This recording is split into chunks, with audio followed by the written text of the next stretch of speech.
길었던 겨울방학이 끝났죠. 내일 학교에 가고 3일 뒤면은 학평을 보겠죠. 목요일날 보죠, 목요일날. 그래서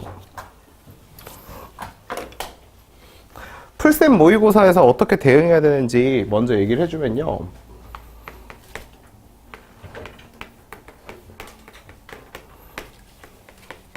어려운 문제나 지문은 패스해주는 게 제일 좋아요. 보통 통상적으로 과학 지문이나 기술 지문이나 경제 지문 같은 것들이 여러분을 괴롭히잖아요? 그쵸? 그래서 이런 것들을 만났을 때 뒤로 패스를 해주는 게 되게 좋아요.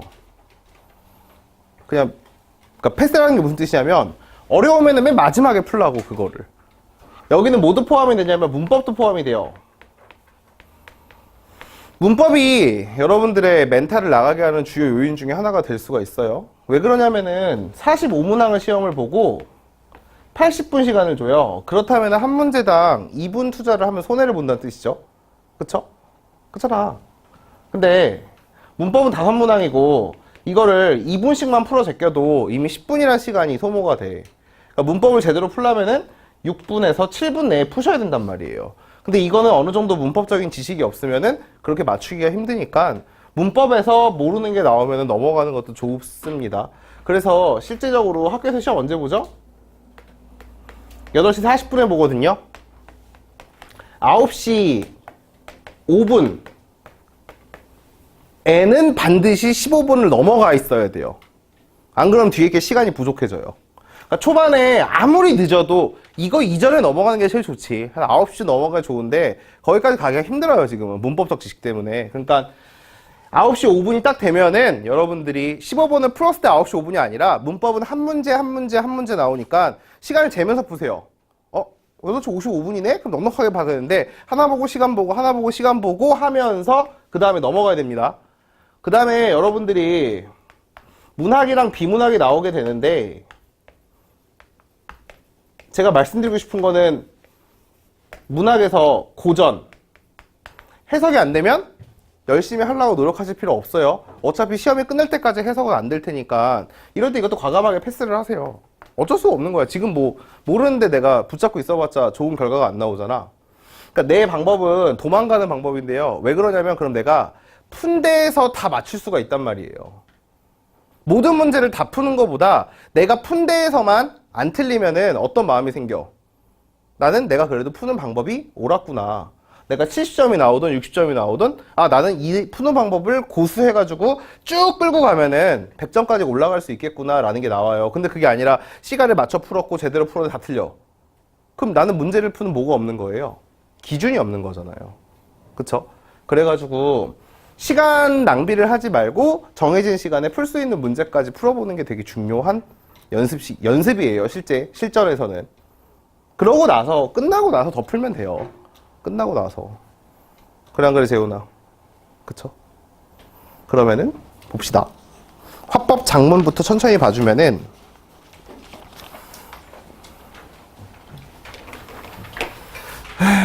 초반에 화법 장문의 팁을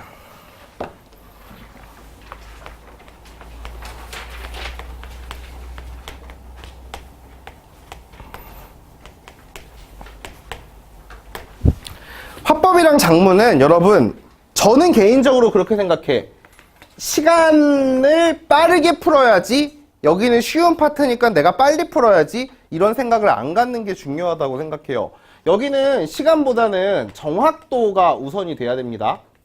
왜 그러냐면요. 두 가지 측면인데 시간을 자꾸만 염두에 둬서 뭐 화법, 장문, 문법 10분 만에 풀기 막 말도 안 되는 프로젝트를 세우고 도전을 하면은 정확도가 내려가요. 그럼 시간을 아무리 많이 줬어도 의미가 없어. 그리고 중요한 건 뭐냐면은 우리가 정확하게 읽으려고 생각을 해야 뭐가 되기 시작하냐면 집중을 하기 시작해요, 사람이. 그쵸? 화법 장문이 제일 위험한 게 뭐냐면 1번부터 10번까지 배치돼 있어가지고 초반에 집중이 안 되는 사람들이 있어요. 좀 약간 늦게 발동 걸린 사람. 자꾸만 주변의 소리가 신경 쓰이고 풀다가 멍 때리기도 하고 이거 무슨 글이었지? 이렇게 되기도 하고 그런 기분들이 들 수가 있기 때문에 처음부터 정확하게 또박또박 읽는 게 되게 중요해요. 자, 그러기 위해서는 화법이든 작문이든 결국에는 얘네들도 비문학의 영역이기 때문에 이건 문학이 아니잖아 어차피. 얘네들은 문학이 아니기 때문에 빨리 흐름을 잡는 게 중요합니다. 자, 여기서는 지금 토의가 나왔죠? 토의. 한번 봅시다. 토의와 토론의 차이가 뭐가 있다고 그랬죠? 규민아?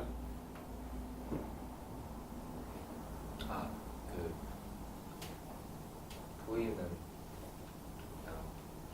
그냥 주제에 대해서 얘기를 하는 거고. 주제에 대해서 얘기하지 않는 말하기도 있습니까? 강연도 주제에 대해서 이야기하는 거잖아. 아니, 알아냈어요. 네. 뭔데요? 토론은 상대방이 이기는 거고. 토론은 상대방을 이기는 거고, 설득하는 거고. 설득하는 거고, 토의는? 토의는 만들어내는 거.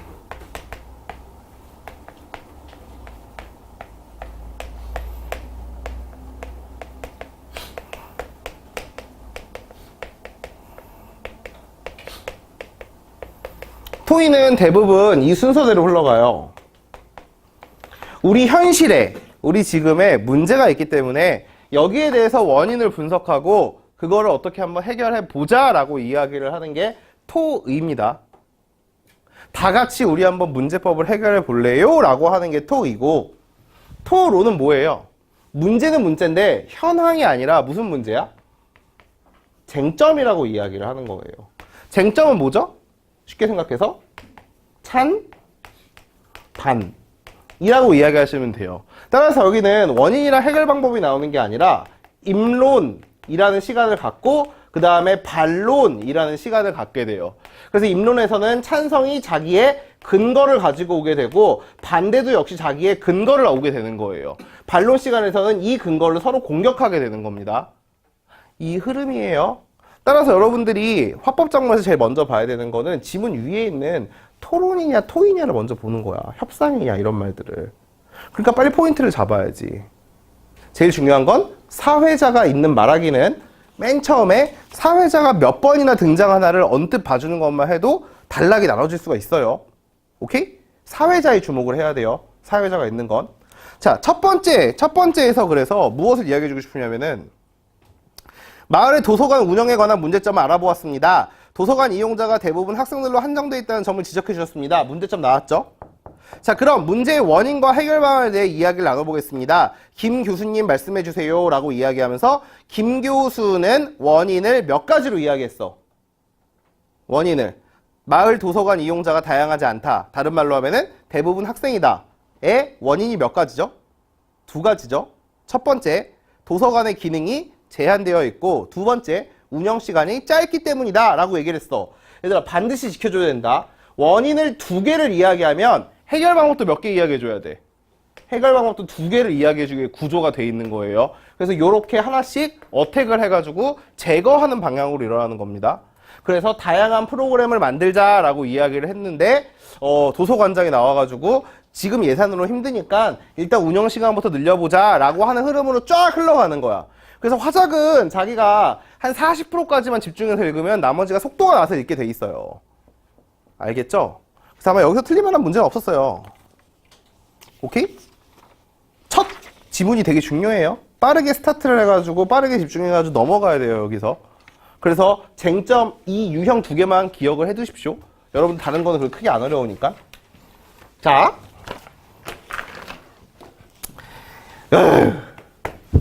5번 문제 많이 틀렸어요. 그래 재훈아. 자, 얘들아, 내가 하나 팁을 주면은 아마 높은 확률로 지금까지 수능에서 나왔던 한 번 지문을 제외하고는 중간에 화법 작문이 같이 이렇게 짬뽕돼 있게 나와요. 요즘에는 그러니까 네 문제가 모였는데 이게 뭐가 돼 있냐면 세트화가 돼 있어. 세트화. 자, 얘들아, 세트화가 돼 있는 지문을 어떻게 하라고?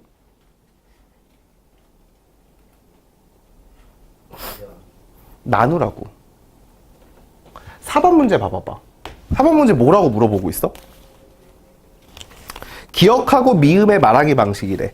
얘들아, 기억하고 미음은 가에만 나오니 가와 나에 나누어져서 나오니?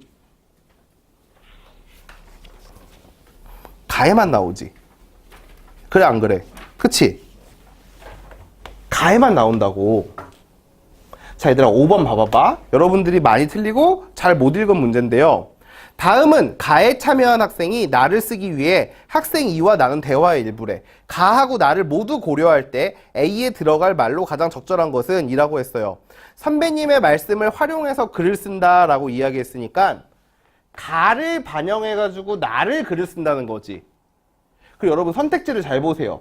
1번부터 5번까지 선택지를 보면은 여기 앞에 있는 부분이 뭐뭐 한다고 하셨지로 끝나요. 전부 다. 그래요 안 그래요? 그러니까 여기는 어디에 대한 내용이야? 가에 대한 내용이 되는 거라고. 이해돼요?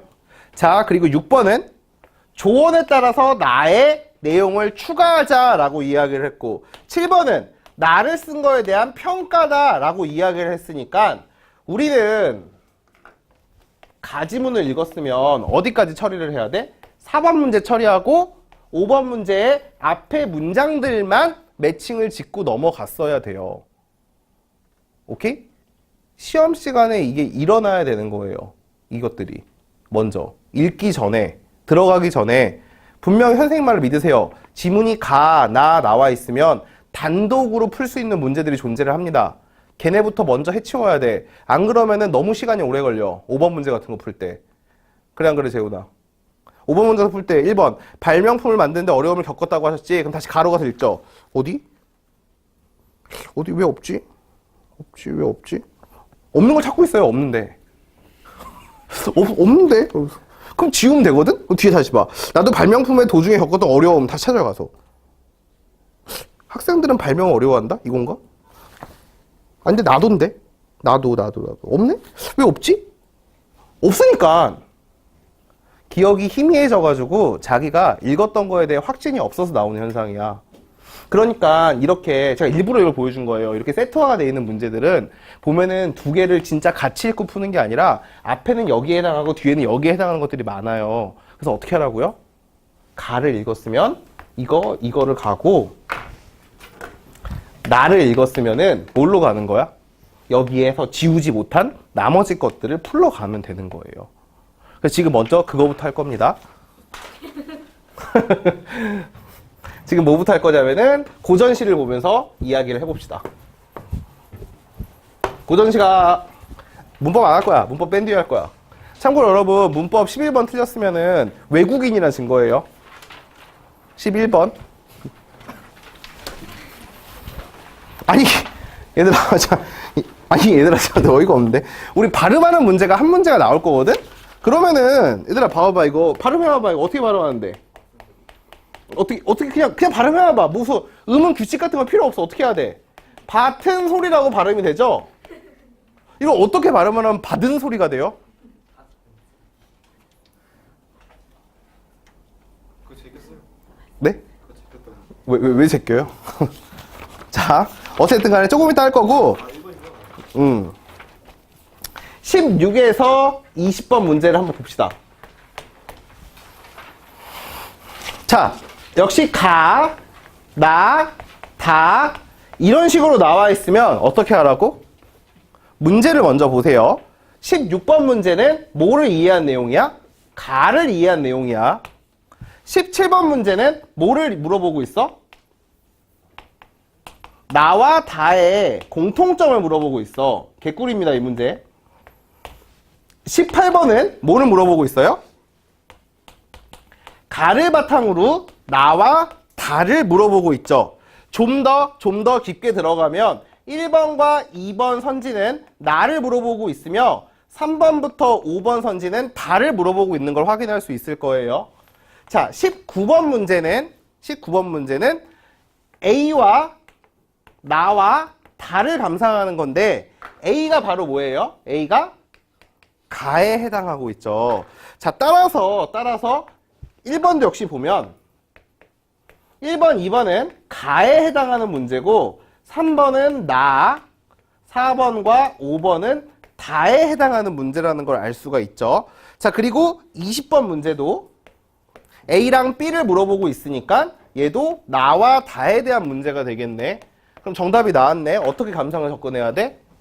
얘를 바탕으로 봐야 되니까 얘부터 먼저 독해를 하고 그 다음에 다를 넘어가야 돼요. 물론 넘어가기 전에 16번 문제랑 19번에 1번, 2번을 제끼고 가야 되고요. 그렇게 했어요? 이거 되게 좋은 방법이에요. 연습되면은 기하급수적으로 빨라져요. 왜냐면 비교를 안 하게 돼. 비교를 안 하게 되는 게 힌트야. 뭐냐면은 봐봐봐 얘들아. 17번을 풀 때 부르는 말을 활용했다라고 하면은 나에서 그걸 찾으려고 노력을 하고 다에서 그걸 찾으려고 노력을 한다고. 여러분들이 문제 풀 때 그렇게 풀지. 사실 내가 이걸 선생님 하고 나서 알았어. 나는 여러분들 나이 때부터 이 문제를 그렇게 푼 적이 없어요. 나하고 다의 공통점을 물어보면은 나에 해당이 안 되면 그냥 답이 안 되잖아 무조건. 그래서 나 보면은 부르는 말을 활용했다라는 말을 보자마자 이건 단데 나는 필요 없잖아 이렇게 안 하고 그냥 나를 감상한 다음에 17번 문제 풀었어요. 없었네? 하고 지웠어요 그냥. 굳이 두 개를 비교하지 않아도 돼요. 이걸 왜 비교하고 있는지를 모르겠어요. 그리고 나의 방법은 대학교에 가가지고 문제 출제 원리를 배웠을 때 확실해졌어. 시는 짧기 때문에 단독적으로 3문제, 4문제를 내기가 힘들어요. 3문제면 선택지가 15개가 필요해요. 내기가 힘들기 때문에 어쩔 수 없이 믹스하는 거예요. 여러 개를. 선택지를 가지고. 그러니까 여러분들은 선택지를 보실 때 분리해서 보세요. 이거 연습 많이 해야 될 거야.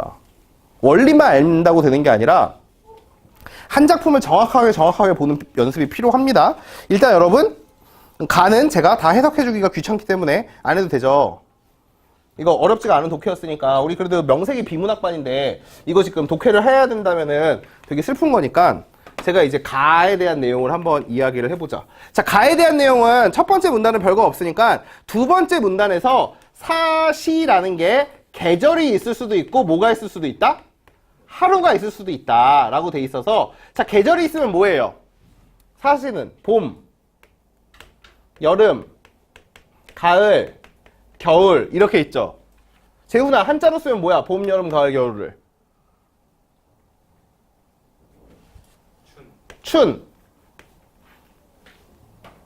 하, 추, 동 알아야 됩니다. 알아야 돼요. 이 정도 한자는. 오케이? 넌 상형문자에서 왔으니까 한자 알 수 있잖아. 괜찮지? 오케이. 춘, 하, 추, 동이라고 부릅니다. 자, 그럼 하루는 어떻게 시작돼? 아침, 그 다음 점심, 그 다음 저녁, 그리고 마지막 밤 이렇게 이야기를 하고 있죠. 그쵸? 자, 그래서 거기서 나오는 게 이런 식으로 대응되기도 한다라고 이야기를 해줍니다. 여기까지 됐죠? 자, 세 번째 하나, 둘, 셋. 세 번째 문단. 이거 중요해요. 자연은 이상형이다 라고 돼 있고 그 다음 넘어가서 자, 봐봐봐. 거기 네 번째 문단 한번 읽어볼게. 사시가에서 나타나는 이상형으로서의 자연의 모습은 이라고 돼 있어. 자연의 모습은 당대의 현실이나 작가의 삶과 관련되어 작품마다 조금씩 다르게 나타난다. 자, 봐봐. 속세와 단절된 은자의 삶을 누리는 공간으로 형상화가 되기도 하고 속세와 단절되지 않은 이라고 하면서 얘들아 비문학인데 왜 안 나눠? 나눠야지. 나눌 수 있는 건 나누라 그랬잖아. 어떻게 나눠야 돼? 은자로서의 삶이면 얘는 뭐야? 속세와 어떻게 됐다? 단절됐다 라고 나눌 수 있고 그건 뭐예요? 속세의 연장선이다 라고 이야기를 하잖아. 그럼 작가가 얘들아 은자가 아니라 뭐겠어? 여기 들어갈 말은. 더 한번 읽어봅시다. 그러나 작가가 벼슬에서 은퇴한 사대부이든 정치 흐름에서 도태되어 자연으로 돌아온 사대부이든 이라고 돼 있죠. 자, 그러면 누가 은자겠어요? 은퇴한 사람이 은자겠어요? 아니면 밀려난 사람이 은자겠어요? 누가 속세와 단절하고 싶겠어요? 정치의 흐름에서 밀려난 사람이 단절하고 싶겠죠. 따라서 여기서는 뭐가 나와야 돼요? 벼슬에서 물러난 사람이 나와야겠죠. 자, 그럼 벼슬에서 물러난 사람을 자연은 속세의 연장으로 본다는 소리는 자연은 이상형이라 그랬으니까 속세도 좋은 공간이 되는 건데 반대로 자연이 이상형이고 속세와 끊어져 있다고 보는 사람들은 속세를 부정적으로 바라본다는 게 나오게 되겠죠. 자, 그리고 그 밑에 있는 A를 이야기를 해주고 있습니다. 자, A는 뭐예요? 밑에 보면 사시가 계열의 연시조 첫 작품인 위의 시조에선 벼슬에서 물러난이라고 써있네요. 그쵸? 따라서 이 작품은 A는 뭐가 되는 거야? A는 자연을 속세의 연장으로 보았다라는 말이 나오겠죠. 16번 안 틀렸을 테니까 넘어가고 9번 문제에서 그래서 한번 봅시다. 1번 A에서 고기마다 살쪄 있다는 풍요로운 자연에 대한 사대부의 만족감이 드러나 있다. 자, 긍정적인 구절이면 긍정적으로 해석하면 돼요. 자, A 보세요. 역군은이셨다는 자연을 속세와 단절된 이라고 써있죠. 여러분들이 역군은이란 말이 몰라도 돼요. 그래요, 안 그래요? 내가 역군을 해석하라 그랬어요? 역시 임금님의 은혜입니다. 이거 해석하라 그랬어요? 그렇게 안 했잖아요. 어떻게 풀었어요? 비문학에 나와 있는 구조를 보고 이 그 작품은 은퇴한 사람이 지었으니까 자연을 뭘로 봐? 속세 연장선으로 볼 거 아니야. 그럼 2번이 틀렸지. 19번의 정답은 2번이지. 풀었네? 두 문제 없어졌죠? 그 다음 뭐부터 봐야 돼요? 다부터 봐야죠? 왜? 다에 해당하는 선지가 더 많잖아. 다. 이만큼 있잖아. 그럼 다를 감상하고 다부터 지우는 게 정답을 좁힐 때 유리하겠죠? 이거 연습하세요. 되게 좋은 방법이에요. 다 한번 봅시다. 춘하추동이라고 써있네요. 그 보이죠? 사시가겠죠? 전원 사시가라고 써있잖아요, 제목도. 자, 봅시다. 어느 정도 할 수 있는지. 양지 쪽 언덕에 풀이기니 봄빛이 늦어져 있다. 소원 도화는 밤비에 다 지겄다. 아이야, 소를 먹여서 논밭을 갈게 하자라고 하면서 우리의 눈에 들어와야 되는 시어는 도화예요. 그쵸? 제가 자연친화 계열에서 도화는 무릉도원을 상징한다고 되게 중요한 단어라고 이야기해 준 적이 있어요. 자, 잔화가 다 진 후에 녹음이 깊어간다 해서 반드시 우리가 뭐를 봐야 돼? 녹음은 알고 있어야 됩니다. 녹음이 뭐야, 재훈아? 풀이요? 녹색 그늘이라는 뜻이에요. 녹색 그늘이 짙어진다는 뜻은 뭐예요? 이제 풀이 자라나서 그늘이 짙어진다는 뜻에서 우리가 보통 5월과 6월, 특히 5월 말에서 6월 초를 지칭하는 계절 시어로 많이 쓰여요. 그러니까 여러분들은 꼭 알아두셔야 되는 시어예요, 녹음은.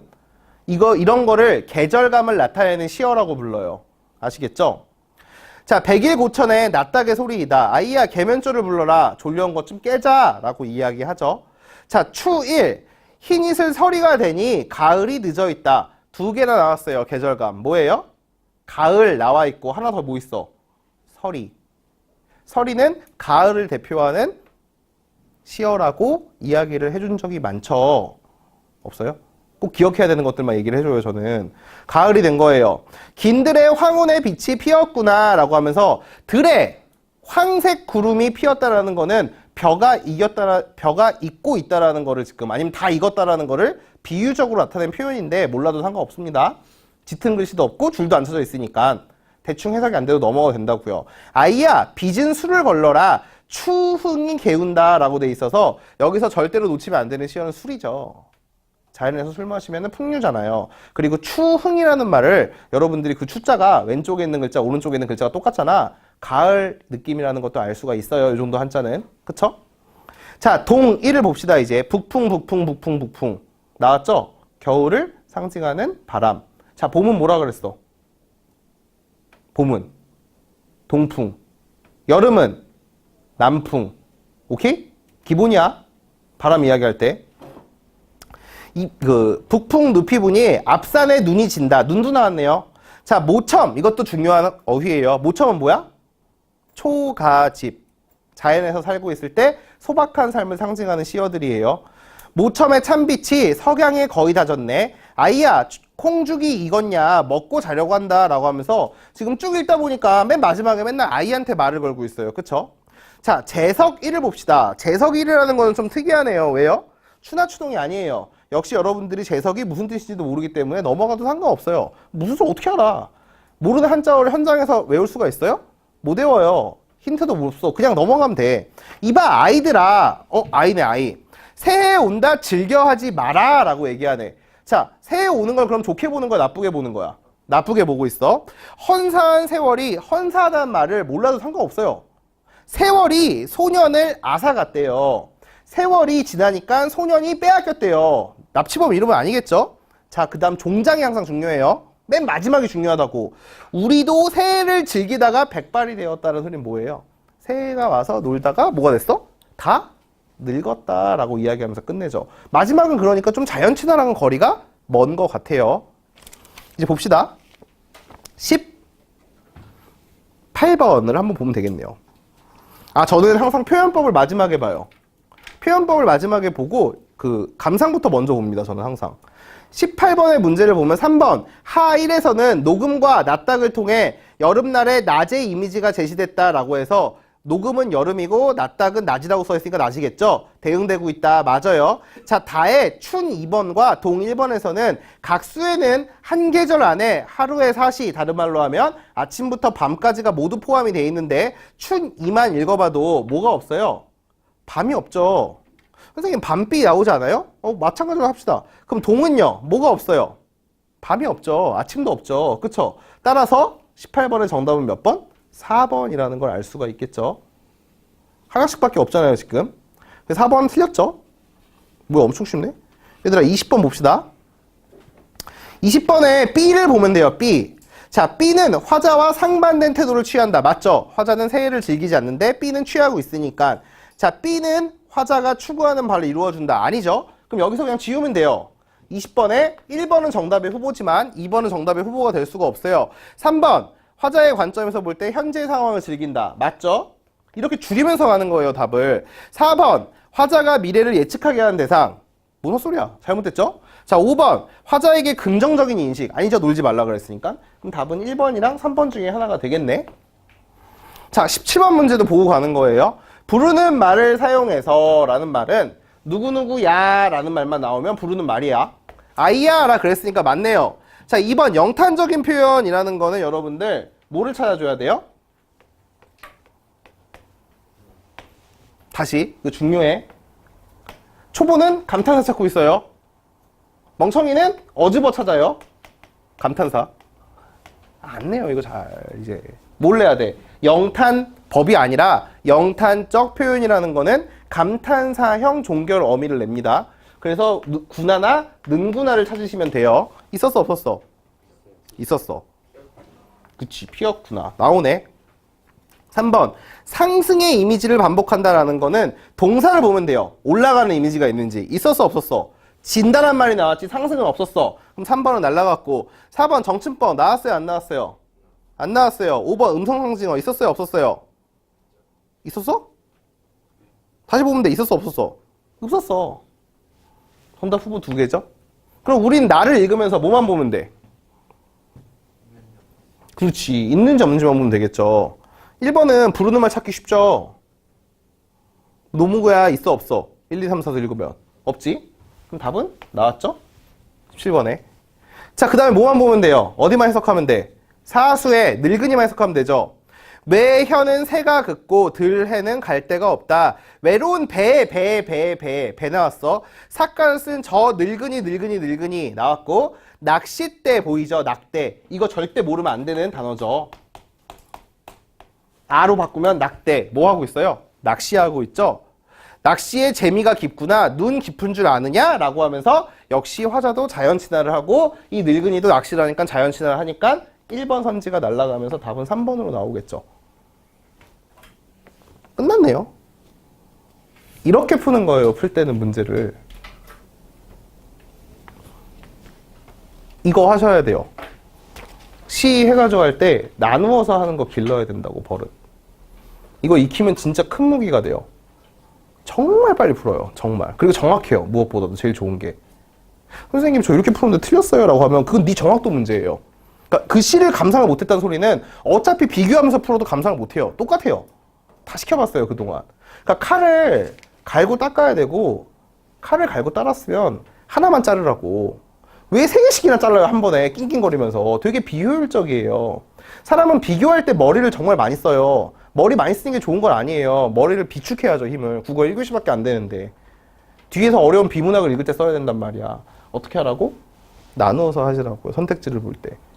이런 걸 스킬이라고 말할 수 있을지 없을지도 모르겠어요. 제가 고등학교 1학년 때부터 난 이렇게 풀었는데 다른 사람들 그렇게 안 풀더라고. 20살에 처음 과외하면서 알았어요. 이상하게 풀고 있길래 너 왜 그렇게 푸냐 그랬더니 이렇게 풀면 되잖아 그랬더니 뭐라고 말을 안 하더라고. 왜요? 그래서 설명해줬지. 아니 이 문제를 풀 때는 나 다를 안 읽어도 되는데 왜 그거를 다 읽고 보냐고. 그럼 가를 까먹잖아. 나는 진짜 거기서 출발했거든. 나의 가장 큰 문제점은 뭐냐면 왜 지문을 3개나 내놓지? 이거야. 소설은 그렇게 안 내놓잖아. 요즘 소설도 그렇게 내놔요. 그냥 이렇게 묶으니까 자꾸만 애들이 바보같이 비교를 하는 걸 알아가지고 다 묶어 자꾸만. 그러니까 착한 사람만 당해요. 보면 착한 사람만 쫙 읽고 이게 사시가구나 이러고 1번 풀면 씨발 사시가의 순환성 이렇게 간다고. 내가 무슨 말하는지 알 거야. 하지 마. 세트화된 건 화법작문이든 뭐든 문학이든 풀어서 보는 거야. 풀어서. 알겠어요? 요거 연습하세요. 실전에서. 쭈준. 전 푸는 거 되게 좋아해요. 그래서. 36번에서 38번은 데일리 프로젝트에서도 나와 있었던 거기 때문에 제가 이거를 설명을 하는 건 여러분들한테 시간 낭비를 유도하는 거잖아. 그래 안 그래? 아니에요? 38번 문제 같은 경우도 보기를 가지고 맨 처음에 잘 푸셔야 돼요. 보기를 잘 풀게 되면은 인간은 자기를 둘러싸고 있는 세계와 관계를 맺으며 살아가는 존재이다 라는 말이 나오고, 순수를 지향하며 단절과 고립을 자처하기도 하고 스스로 변화해가지고 이질적인 존재들을 포용하기도 한다라는 말은 두 개가 동시에 일어날 수가 없어요. 그래요 안 그래요? 순수를 지향하면서 단절과 고립을 한다라는 말과 이질적인 존재를 포용한다는 말은 같이 될 수 있어 없어? 없어. 알겠지? 그러니까 이거 두 개는 선택을 해야 되는 거야. 이 시는 뭘까? 저 시는 뭘까? 이런 식으로. 그래서 묻는 게 가하고 나를 감상하라 그런 거야. 자, 그래서 우리가 보면은 순서대로 단절과 고립을 자처하는 게 가에 해당하는 시고, 뒤에 나와 있는 이질적인 존재를 포용하는 게 나에 대한 시죠. 자, 그래서 당연히 나부터 감상을 해야지. 왜? 얘들아, 가 나중에 왜 나부터 감상해야 돼? 나가 더 많잖아. 제가 나에서 답이 나온다고 얘기하는 게 아니에요. 그냥 먼저 감상했을 때 더 많이 지울 수 있잖아요. 지우다 보면 답이 나올 수도 있고. 그래서 저는 항상 많은 거부터 들어가요. 많은 거부터. 아니나 다를까, 나를 봤더니 정답이 3번이죠. 그냥 바로 나왔죠. 왜요? 바위는 작은 풀씨의 생명력을 원천으로 삼아 강물 소리와 새의 노랫소리를 매개로 소나무와의 관계를 확장해 나가고 있다라고 하면서, 우리가 나시를 한번 보면은 바위 위에 소나무가 저렇게 싱싱하다니? 라고 놀라고 있어요. 바위랑 뭐랑 같이 있는 거야? 소나무랑 같이 있었어. 근데 사람들은 모르지. 처음에는 있기도 못 살았어. 소나무가 어떻게 살아? 있기도 없는데. 아무것도 없는 불모의 바위였어. 작은 풀씨들이 날라와 싹을 틔웠지만 이내 말라버렸지. 라고 하면서 작은 풀씨가 어떻게 돼요? 죽죠? 그쵸? 돌도 늙어야 품 안이 너른 법. 오랜 날이 그로부터 이렇게 된 지 오랜 날이 지금 흘러갔어요. 이렇게 흘러가가지고 이번엔 뭐가 왔어요? 솔씨 하나가 왔죠. 솔씨 하나가 와가지고 바위가 어떻게 했어요? 죽였어요? 안 죽였어요? 안 죽였어요. 의인법처럼 어떻게 이리저리 움직이면서 얘를 소중하게 키워가지고 뭘로 만들어? 소나무로 만들었죠. 소나무로 만들었더니 그 다음에 어떻게 돼? 그늘을 들이우고 바람을 타고 강물 소리를 흐르게 하고 새들을 물러보기도 하고 이렇게 되는 거죠. 그쵸? 그러니까 점점 관계가 어떻게 되는 걸 알 수가 있어요? 확장하는 걸 알 수가 있을 거예요. 이질적인 존재들을 포용하면서. 그쵸? 자, 그래서 38번의 정답은 3번이 되겠죠. 왜요? 순서가 잘못됐잖아요. 일단 작은 풀씨의 생명력을 원천으로 삼았다는 소리는 이 바위가 뭐라 그랬어? 드라큘라라 그래가지고 얘 생명력을 빨아가지고 저장해놨다가 여기다 투자했다는 소리잖아. 이게 얼마나 끔찍한 소리냐. 이게 무슨 말도 안 되는 소리잖아요. 그쵸? 그래, 그렇다고 쳐. 그렇다고 칩시다. 이 뒤에 더 말이 안 돼. 강물 소리와 새의 노랫소리가 매개체라 그랬잖아요. 매개체가 무슨 뜻이에요? 너와 나를 이어준 다리 같은 존재잖아. 근데 아니지. 바위의 입장에서는 강물과 새는 누가 이어주고 있는 거야? 나무가 이어주고 있는 거잖아. 그 나무가 매개겠지, 오히려. 굳이 따지면. 이해돼요? 그렇기 때문에 38번의 정답은 3번이 되겠죠. 그쵸? 나머지는 뭐 틀린 거 없을 거예요. 표현법 해줘? 표현법 찾아보면 돼요. 무슨 표현법을 몰라요. 36번에 도치의 방식을 사용한 건 맞아요. 뒤돌아본다란 그 이후의 문장이 사라져 있죠. 참고로 여러분, 시를 읽을 때 표현법을 읽으면서 발견하고 싶으면 팁. 이거 하나만 해도 엄청나게 많이 발견한다. 문장 단위로 한다. 문장 단위. 문장 단위로 시를 읽게 되면은 대꾸법 발견할 수 있죠. 그쵸? 직유법 같은 것도 발견할 수 있죠. 도치법 발견할 수 있죠. 서리법 발견할 수 있죠. 문답법 발견할 수, 다 발견해요, 거의 다. 왜 그러냐면 우리나라의 표현법은 문장 표현이라 그래요. 그러니까 시를 읽을 때 이렇게 읽지 말라고. 바위 위에 소나무가 저렇게 싱싱하다니. 여운에 잠겨. 사람들은 모르지. 처음엔 읽기도 할 수 없었어. 이렇게 나름대로 막 운율을 타면서 읽지 말라고. 그럴 필요 없어요. 그냥 뭐예요? 바위 위에 소나무가 저렇게 싱싱하다니 사람들은 모르지. 처음엔 읽기도 할 수 없었어. 라고 하면서 어떻게? 소설을 읽듯이 읽어주는 게 되게 중요합니다. 소설을 읽으면서 뭐를 보는 거야? 시에서 제시한 객관적인 상황을 보라고요. 이해돼요? 자, 그럼 가시는 어디까지 읽어야 돼? 가난한 내가, 가난, 빈곤 막 이렇게 해야 돼요? 아니죠. 가난한 내가 아름다운 나타샤를 사랑해서 오늘 밤은 푹푹 눈이 내린다. 이거 무슨 말도 안 되는 개소리야. 이렇게 생각해야 돼. 내가 조보아를 사랑해서 눈이 내릴 리가 없잖아요. 내릴까? 아니, 무슨 소리야 도대체. 나는 이해가 안 가. 아니, 이해가 안 가면 넘어가면 돼요. 어쨌든 중요한 건 뭐야? 정보만 나오라고, 정보. 지금은 뭐가 내려? 눈이 내린 밤이다. 됐지? 그런 걸 뽑아내라는 거야. 이과처럼. 그치? 알았어? 느끼지 말고 나타샤, 환상의 존재 이런 거 하지 말라고. 오케이? 뭐 미의 화신 이런 거 하지 마요. 아니 혼혈인인가 이거 하지 말고 어떻게 하라고? 나는 가난하다. 오케이? 나는 좋아하는 여자가 있다. 지금 근데 눈도 오고 밤이다. 이렇게 하라고요. 그 다음 어디까지? 나타샤를 사랑은 하고 눈은 푹푹 날리고 나는 혼자 쓸쓸히 앉아서 소주를 마신다까지 하라고. 이게 뭐야? 나타샤를 사랑하고 눈은 내리는데 나는 결국 뭐 하고 있어? 술 마시는 게 중요한 게 아니지. 뭐 하고 있어? 혼자 있잖아. 나타샤는 없어요. 소주를 마시면 뭐 하고 있어요? 생각하고 있죠. 무슨 생각을 해요? 나타샤와 나는 눈이 푹푹 쌓이는 밤에 어디로 가자고? 람보르기니가 아니에요. 뭐예요? 포르쉐 아니에요. 달구지를 타고, 당나귀죠. 당나귀를 타고 산골로 가자. 출출이 우는 깊은 산골로가 마가리를 살자까지 읽었을 때 여러분들은 뭐가 나와야 돼? 아, 이 시는 지금 단절을 하기를 원하는 시였고 순수를 지향하는 시니까 산골이 순수한 공간이 되겠군이라는 걸 매칭을 지을 줄 알아야 돼요. 그럼 다시 나오죠. 눈은 푹푹 내리고 나는 나타샤를 생각하고 나타샤가 안 올 리가 없다 라고 돼 있어요. 왔어. 근데 왔는데 언제 왔어요? 곁에 왔어? 아니면 속에 왔어? 속에 왔죠. 속에 와서 얘기하고 있어. 뭐라 그래요? 어머, 당신이 산골로 가는 건 지는 게 아니에요. 더러워서 버리는 거예요. 라는 정신승리를 한번 해주고 마지막 어떻게 돼요? 눈이 나리고 사랑하고 당나귀도 좋아서 응앙응앙 울 것이다 라고 하면서 끝났어요. 중요한 거는 얘네들 갔어요? 못 갔어요? 아직 안 갔죠? 갈 거라고만 생각하는 거죠. 풀 수 있을 거예요 이제. 서리적인 표현 나왔어요? 문장 단위를 읽으면서? 의문사로 끝났어요? 없었죠? 찾았잖아 그럼 다. 문장 단위를 읽으세요. 시 읽을 때. 낯선 시는 무조건 문장 단위 읽는 게 가장 제일 중요한 팁이에요. 여러분들 볼 때 자꾸만 시를 너무 자세하게 보려 그래. 그럼 나타샤가 뭐예요? 그럼 당나귀는 뭐죠? 내가 어떻게 알아요? 모른다고. 내신 시간이면 알려줄 수도 있어.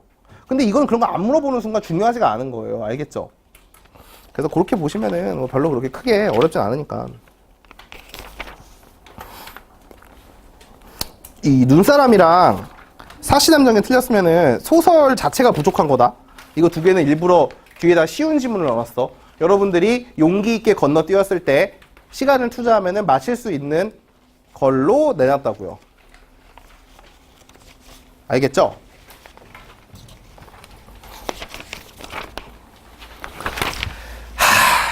이제 여러분들이 좋아하시는 비문학을 해야겠죠.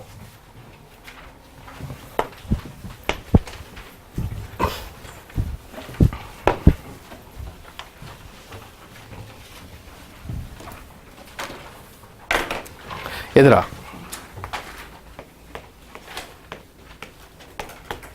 비문학 뭐가 제일 싫었어?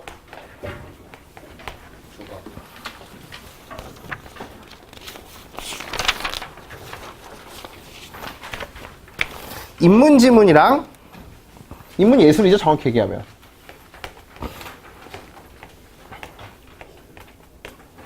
기술지문이랑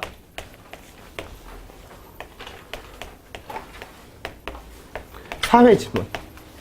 이 중에 뭐가 제일 싫었어요? 읽기가? 지금 제가 취향 타는 것만 골라서 나왔는데 21번에서 26번이 제일 쉬운 사람도 많을 거예요. 얘가. 왜 그러냐면은 무슨 말을 하는지 모르겠어요 라는 게 제일 커요. 와닿지가 않아요. 왜요 그게? 그러니까 이게 체감이 안 돼요. 이거 무슨 말을 하는지 모르겠어요 라고 하는데 잘 봐봐. 왜 그러냐면은 이 지문은 왜 그러냐면 철학이라는 추상적인 내용을 다루고 있단 말이야. 그쵸? 추상의 영역이에요. 추상의 영역. 자, 여러분 이렇게 추상의 영역을 할 때에는 제일 큰 게 뭐냐면 취향을 타기 때문에 집중이 안 되는 사람들이 발생을 해요. 그냥 이걸 읽으면서 집중이 안 돼서 순간적으로 놓쳐 자꾸만. 재미도 없고 약간 똑같은 문장만 읽게 되고 이렇게 되는데 자, 그럴 때 어떻게 해야 되냐면은 중심 문장이 아니라 예시를 가지고 읽는 연습을 많이 해야 됩니다. 예시를 가지고 지문에 제시된. 자, 한번 같이 해보자. 저명한 프랑스의 현대 조각가 로댕을 생각하는 사람들은 이라고 나와 있죠. 그럼 여러분들 머릿속에는 알죠? 몰라요 이거? 이 조각상 알고 있는 조각상 맞죠? 그쵸? 이거 있잖아요 이거. 그렇게 하고 있는 거 있죠. 그래서 이 나올 거야 그 정도는. 로댕은 조각이 시각적 예술이라는 통념을 거스른다 라고 하면서 그 생각하는 사람들이 중요한 게 아니라 뭐가 중요한 거예요? 통념을 거스르고 있다는 게 중요하죠. 생각하는 사람들은 작가가 청동 자체의 질감을 그대로 살려 표면이 거칠며 시각적으로 완벽한 실루엣을 보여주지 않는다라는 문장에서 어떻게 돼야 돼? 뭘 갖고 와야 돼? 시각적인 예술이라는 거는 뭐를 중시한다? 실루엣을 중시하는구나 라는 정보를 추가로 얻어낼 수 있겠죠. 자, 이에 따라서 생각하는 사람은 마주한 감상자든 표면의 거친 질감 자체를 경험하게 된다라는 말이 나오면서 생각하는 사람들에서 해시태그를 단다면 뭐가 중요한 거야? 거친 질감이라는 말만 하나 머릿속에 남기고 가면 되겠죠. 이해돼요? 그러면서 하나만 더 얘기를 하면은 시각적 예술이 아니다까지만 가면 돼요. 자, 시각적인 조각 작품에 대한 감상자가 거친 표면에 반응한다는 것은 조각이 오직 눈, 시각을 위한 예술이 아니라 몸을 위한 예술로 바뀌었음을 시사한다 라고 하면서 26번에 정답을 2번으로 찍었으면 이민으로 가면 되겠죠. 빨리 확인해봐. 26번 틀린 짐승들 빨리 확인해보세요. 개 많이 틀렸어요. 너희들이 믿을지 모르겠지만 22번부터 26번까지 중에 26번이 오답률이 제일 높아요. 내가 뇌를 탐색해볼까? 어떤 것을 미리 간접적으로 표현해줌. 이게 왜 미리 간접적으로 표현해주는 거야? 2번.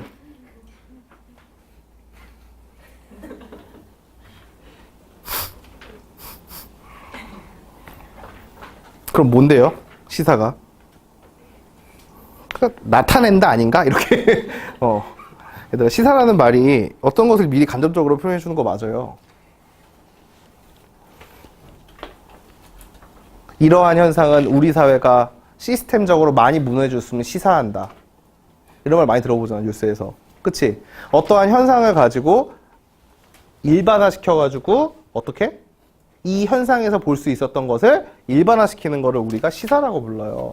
따라서 여기서는 맞죠. 몸을 위한 예술로 바뀌었음을 시사한다라고 했을 때에는 위에 나와 있었던 예시를 가지고 뭐가 되는 거야? 일반화를 시키고 있기 때문에 맞는 말이에요. 이거 근데 진짜 엄청 많이 틀렸어요. 재밌어요. 그 재밌는 건 뭐냐면 어휘 문제는 답을 찾으면 뒤에 안 읽어봐요. 건방지게. 나 같으면 깨름직해서 읽어봤을 텐데 이거 표현한 거 맞는 것 같은데 하면 읽을 것 같은데 안 했어요. 에휴.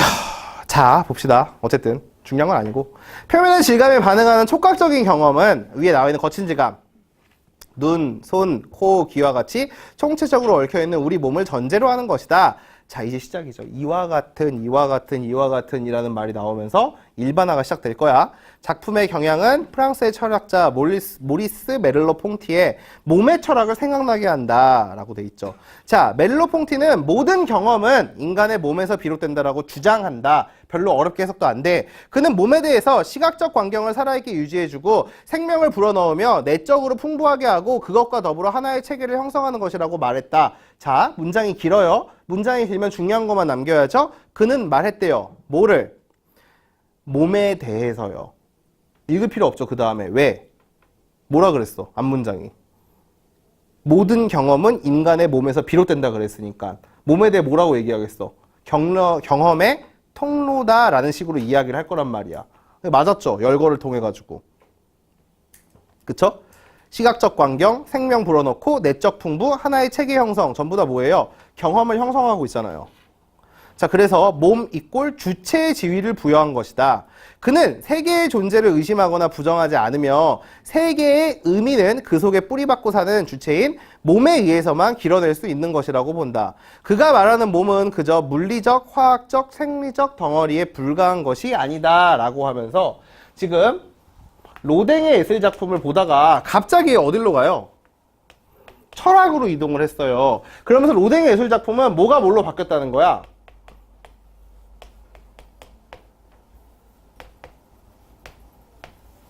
시각적인 예술이 몸으로 뭐를 하는? 감상하는 예술로 바뀌었다라고 이야기를 한 거예요. 그러면서 뒤에 나와 있는 메를로 퐁티는 어떤 걸 주장했어? 모든 경험은 뭘로 이루어져? 몸으로 이루어진다라고 이야기를 했어요. 자, 그랬을 때 예시로 하라고. 감상이 뭐가 되는 거야, 그럼? 이게 경험이 되는 거잖아요. 그쵸? 두 개의 연관점을 보고 갔어야죠. 여기서. 무슨 소리야? 감상한다. 뭘로? 몸으로. 뭐를? 예술작품을. 이 말은 뭐예요? 경험한다. 뭘로? 몸으로. 그래서 몸은 뭐가 되는 거야? 인식의 주체가 됐다. 라는 말을 사용하게 되겠죠. 그쵸? 잘 보세요, 이제. 자, 메를로 퐁트에 따르면 세상에서 우리가 경험하는 것들은 모두 현상이다. 자, 경험 이꼴 뭐다? 현상이다. 똑같은 말이 나왔어요. 그런데 현상에는 의미가 함축되어 있다. 그는 현상의 발생을 의미의 탄생이라고 본다. 라고 하는 말은 현상이 나왔으면 반드시 그 뒤에 이어서 뭐가 발생을 해? 의미가 발생을 하는 거예요. 역으로 이야기하면 의미가 없는 건 현상이라고 취급하지 않겠죠. 대우예요, 대우. 그쵸? 현상이 발생하면 의미가 발생한다는 소리는 의미가 발생하지 않으면 현상은 발생하지 않은 걸로 보겠죠. 같은 말이잖아요. 오케이? 자, 이를 설명하기 위해 메를로 퐁티는 독일의 철학자 후설의 지향성 개념을 이용해요. 자, 잠깐 다른 데로 갈 때예요. 이제 퐁티에서 후설로 넘어갔으니까. 자, 후설에 따르면 우리의 의식은 항상 무엇으로 향해 있다. 메를로 퐁티는 이러한 지향성의 개념을 수용하여 지향성이 우리의 경험하는 모든 현상과 의미의 토대라고 봅니다. 라고 하면서 자, 현상이 의미를 가지려면 뭐가 있어야 돼? 지향성이 있어야 된다는 뜻이죠. 그쵸? 수용했잖아요. 자, 그래서 사람들은 동일한 사건이나 동일한 대상에 대해 서로 다른 경험을 하게 되고 서로 다른 의미를 이뤄낸다면 그게 뭐야? 이 대상과 사건에 대해서 뭐가 다른 거? 지향성이 다른 것이라고 이야기를 했죠. 자, 그 다음 이제 어려운 문단 이어져요. 정신 차려야 돼요, 여기는. 멜로 퐁티는 세계에 대한 인간의 반응을 지각이라고 부른다. 자, 지각이라는 건 뭐예요? 지각이라는 거는 단순히 감각기관이나 두뇌 활동이 아닌 몸의 총체적인 활동이다 라고 이야기를 하죠. 자, 그래서 야, 무슨 문단 하나 빼먹은 것 같은데? 아, 빼먹었네, 씨. 내가 세 번째 문단 빼먹었지. 자연스럽게. 미쳤나봐. 어쩐지 글이 이상했어. 야, 현상을 몸의 경험을 관련 지었고, 현상이 뭐라 그랬어요? 공식이 안 나왔네요. 현상은? 객관과 뭐의 결합이야? 주관의 결합이죠. 아, 이걸 해줬어야 되는데, 이게 없어가지고, 지금 좀 어색했어요. 자, 얘들아, 봐봐봐. 뭐를 이용할 거냐면은, 얘가 와닿지가 않아. 근데 뒤에 뭐를 줬어? 가령을 줬어. 찾아보세요. 예시에서 무엇이 현상이고, 무엇이 객관이고, 무엇이 주관인지. 이거 연습해야 돼요, 이거. 다시. 무엇이 객관이고, 무엇이 주관이고, 무엇이 현상인지를 찾는 연습을 하셔야 돼요. 집중을 하시려면 이 글에 대해서.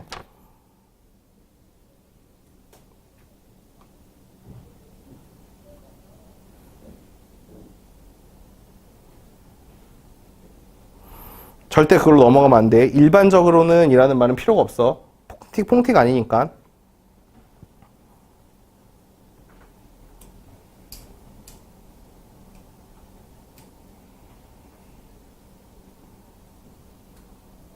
자, 다시. 현상은 뭐예요? 이 예시에서. 현상은 소리죠. 찾았어요? 쨍그랑이라는 소리가 발생했다. 소리가 현상이죠.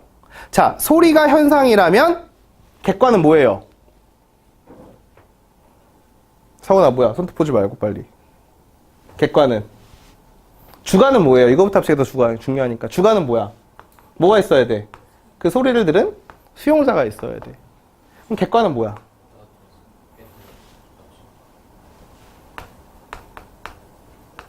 진동이죠? 찾았어요? 진동을 소리로 지각하는 수용자가 없다면 이라는 말이 나오죠. 이거를 읽어냈을 때 여러분들이 이 글을 정말 제대로 본 거예요. 시험 시간에 여러분 잘 기억하세요. 이렇게 빨간색의 일반적인 내용이 나오고 그 뒤에 가령이라고 이렇게 예시가 나오면 어떻게 한다고? 각각의 용어에 해당하는 걸 찾아서 쓰셔야 됩니다. 알겠어요? 그리고 사실 정말로 뛰어난 학생들은 소리가 발생했으면 의미가 나오니까 여러분 여기에는 의미가 나와 있지 않지만 어떤 의미가 나오는 거예요? 쨍그랑이라는 소리는 어떤 의미를 발생했어? 깨졌구나 라는 의미가 발생되겠죠. 이해돼요? 그리고 이거의 모든 밑바탕에는 지향성이 있는 거겠죠. 이게 지금 여기를 이해해야 하는 거예요. 자, 따라서 다시 점핑해가지고 5번째 문단으로 한번 가봅시다. 멜로퐁티는 세계에 대한 인간의 반응을 지각이라고 부르면서 지각은 단순히 감각기관이나 두뇌 활동이 아닌 몸의 총체적인 활동으로 세계에 참여하는 것이다. 또 와닿지가 않아요. 당연히 안 와닿아요. 이제 한번 해봅시다. 가령부터 해가지고 여러분 지각이 뭔지 한번 찾아보세요. 지각.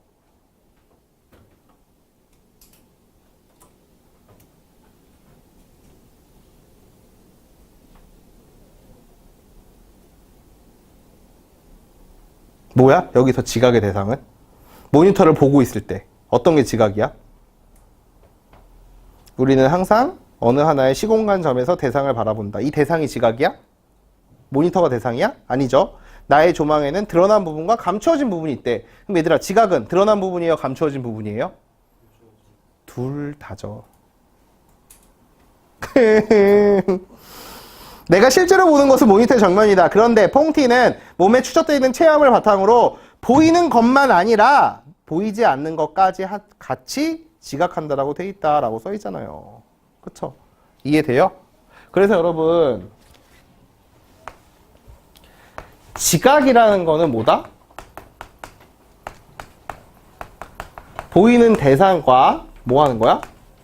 보이지 않는 대상까지도 이야기를 하는 거고, 이거를 하는 게 누가 하는 거예요? 이걸 하는 것을 몸이 한다라고 보게 되는 거죠. 이해됐어요? 자, 그래서 이러한 지각의 활동이 일어나는 거를 뭐라고 부르는 거예요? 현실이 아니라 현상적인 장이다라고 부르게 되면서 현상적인 장이라고 용어가 나오게 되죠. 지각 활동이 일어나는 공간이라고 하면서 이제 끝나게 되는 거예요. 마지막 문단 볼게요. 멜로퐁티에게 몸은 세계를 지각하는 주체이며 또한 인간의 존재의 실존적인 표현이다. 몸을 중시한 로댕의 작품은 이러한 멜로퐁티의 철학을 떠올리게 한다. 로댕은 조각을 눈만을 위한 것이 아니라 몸을 위한 것으로 바꾸어 놓았다. 오케이? 이해됐어요, 이제? 몸을 전체를 사용할 수 있게 만들어 놓은 거죠. 그의 작품은 그저 시각적인 충족만이 아니라 구체적인 몸의 반응을 이끌어낸 것이다. 이와 같은 작품은 관람객과 밀접한 관계를 맺게 돼서 눈에 보이는 것만 감상하게 되는 작품은 몸과 분리되어 작품과 몸의 밀접한 관계에 맺기가 쉽지가 않아요. 근데 이건 뭐예요? 거친 질감을 줌으로써 전체적으로 분리될 수 없게 만들어 놓았다는 뜻이죠. 이해됐어요? 글이? 근데 글 다 읽어도 시원하게 뚫리는 느낌은 없습니다. 이런 글들은 원래 추상적인 영역의 내용을 다뤄서 그래요. 여기서 좀 더 확실하게 하고 싶으면 몸을 중시하지 않으면 뭐가 일어나는 거예요? 그럼 결론적으로 퐁티의 입장에서 대상을 제대로 지각할 수 없게 하겠죠. 보이는 것만 신경을 쓰겠죠. 이해돼요? 그것이 바로 서양의 전통 예술관이었으면 로댕과 퐁티는 그거를 뒤집어가지고 이야기를 한 겁니다. 자, 그래서 여러분 22번을 틀린 사람은 24번도 같이 틀릴 확률이 높아지는 거예요. 기가 막히지? 22번 퐁티의 견해로 적절하지 않은 것은 1번 지각의 주체가 없는 소리, 다른 말로 하면 몸이 없는 소리는 현상이 아니다. 맞네요. 2번 몸은 모든 경험이 비롯된다. 통로다. 맞네요. 3번 주체의 지각이 세계를 창조해서 존재하게 만든다. 아니죠. 세계를 뭐하게 만드는 거예요? 창조하는 게 아니라 인식하게 하는 거죠. 정답은 3번. 오케이? 자, 24번 문제 한번 볼게요. 그 다음에 윗글의 웨를러 퐁티의 관점에서 보기에 대해 설명한 내용으로 적절한 것은? 이라고 물어보네. A하고 B는 땡땡 밴드의 공연장에 함께 갔어. A는 땡땡 밴드의 베이스 연주자의 연주를 좋아해요. 공연장에서 그의 베이스 연주 소리에 귀를 기울였어요. 공연이 끝난 후에 A가 B에게 가수의 노래소리도 좋았지만 베이스의 연주가 매우 훌륭했다라고 하자 B는 베이스 소리가 났어? 라고 대답을 했어. A가 그 까닭을 묻자 B는 가수의 노래소리가 너무 매력적이었다 라고 얘기를 하는 거죠. 이해돼요? 여기까지? 자, 그렇다면은 지금 보기 해석이 정말 중요합니다. 이게 몇 번이냐? 25번이냐? 24번에 보기에서 친구들 A와 B는 뭐가 된 거예요? A와 B는 A는 뭘 들었어요? 주연아, A는 뭘 들었어? 노래야, 베이스야? 그렇죠. 이렇게 반응해야죠. B는 뭐 만들었어? 이렇게. 이게 1단계야. 이거 틀렸으면 끝나요, 여기서 그냥. 그쵸? 자, 이거 관문을 잘 넘어간 친구들도 뭘 넘겨야 되냐면 4번도 넘길 줄 알아야 돼요. A와 달리 B에게는 베이스의 연주 소리가 공연장에 실제하는 객관적인 대상은 아니었다. 왜? 맞잖아, 그럼 여러분. B는 노래밖에 안 들렸으니까. B는 노래밖에 안 들렸으니까. 베이스 소리는 없는 거잖아. B에게는. 맞아, 틀려? 재훈아, 내가 방금 전에 얘기했죠. 주체의 지각이 세계를 창조해서 존재하게 하는 건 아니라고. 지각을 해서 만들어지는 게 아니라 원래 있던 걸 지각하는 거라고. 그러니까 얘가 노래소리만 들렸다고 해서 베이스 소리가 없다라고 하면 돼요, 안 돼요? 안 되죠. 베이스 소리도 있었지만 얘가 뭐 하지 않은 거야? 지향하지 않은 거죠. 그래가지고 뭐가 안 돼? 얘에게는 현상이 되지 않은 거예요. 이해돼? 현실은 맞지만 현상은 되지 않았다고요. 여기서 이야기하는 용어로만 따지면. 그래서 여러분들 보면은 첫 번째 문단에서 첫 번째 문단 맞나? 두 번째 문단의 밑에서 세 번째 줄이 되게 중요했어요. 그는 세계의 존재를 의심하거나 부정하지 않으며 라는 말이 나와 있었죠. 그게 겁나 중요했던 말이에요, 지금 보면은. 그래, 안 그래? 두 번째 문단의 마지막 5번째 문장이에요. 마지막 5번째 줄. 그는 세계의 존재를 의심하거나 부정하지 않았다라는 말을 통해서, 자, 4번에 B는 연주 소리가 실제하는 객관적 대상이 아니었다라는 말은 잘못된 말이죠. 실제 하는 건 맞는데 뭐를 하지 않았어? 지각하지 않았다라는 거죠. 그래서 24번의 정답은 여기까지 넘어갔으면 5번으로 답을 낼 수가 있겠죠. 자, 이렇게 감상을 하게 되면은 노랫소리와 얘네들은 뛸래야 뛸 수 있는 관계가 될 수가 없지. 분리될 수 있어, 없어? 분리될 수가 없어. 그게 23번의 정답의 힌트죠. 5번. 관람객이 아래쪽 돌에 가려져 있는 부분을 지각했더라도 자, 지각이란 보이는 대상과 보이지 않는 대상을 같이 느끼는 걸 지각이라고 했잖아. 그럼 5번 봐봐. 지각하는 주체가 참여한 세계와 분리되어 있다는 말도 잘못된 말이죠. 분리되지 않았죠. 그래서 그렇게 푸셨으면 돼요. 이거 푼 사람들은 잘 이겨내고 푼 거예요. 이거 좀 어려운 질문이에요. 정확히 오, 다 맞았어. 역시 문돌이답다. 얘는? 이 괜찮았어요? PID? 재밌지 않냐? PID? 아니요. 극혐이야? 다 맞았는데? 다 틀렸어요. 못 틀렸어요? 설마 27번 틀린 건 아니? 뭔가 잘못됐어. 약간 선생님이 다른 타입의 유형의 비문학들을 넣어 놓으려고 많이 고민해가지고 고른 질문들이에요. 첫 번째에서는 뭘 알려줬으냐면은 정의와 예시의 관계를 알려주고 싶었고, 두 번째에서는 보시면 알겠지만 열거할 수 있죠?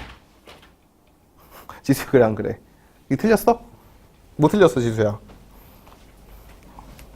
보기 틀렸어? 이거 사실은 우리가 방학 동안에 한 거 그대로 적용할 수 있도록 해주려고 많이 노력한 건데. 온 오프 방식 하나 있고, 그 다음 무슨 방식 있어요?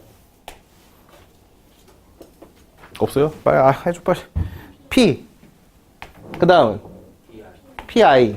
그 다음은 PID. 끝이에요? PD가 있죠. 이렇게. 그쵸? 일일이 다 읽어줄 필요가 없을 것 같아요. 여기까지만 얘기할 건데.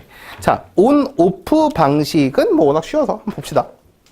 두 번째 문단까지만 읽으면 돼요.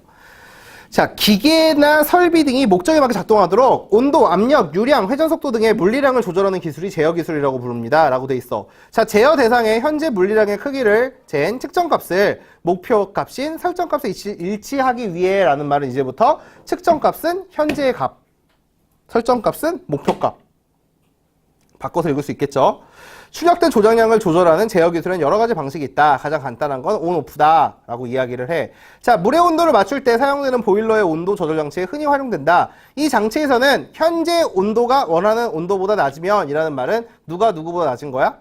측정값이 설정값보다 낮으면 이라고 바꿔줄 수 있겠죠. 그쵸? 스위치가 ON이 돼서 가열기에 전원이 공급된다. 원하는 온도보다 높으면 스위치가 오프된다 라고 돼 있죠. ON일 때는 100%, 오프일 때는 0%가 되겠지. 이해돼요? 이해돼요? 그래가지고 자기가 목표 온도가 딱 되면 어떻게 돼요?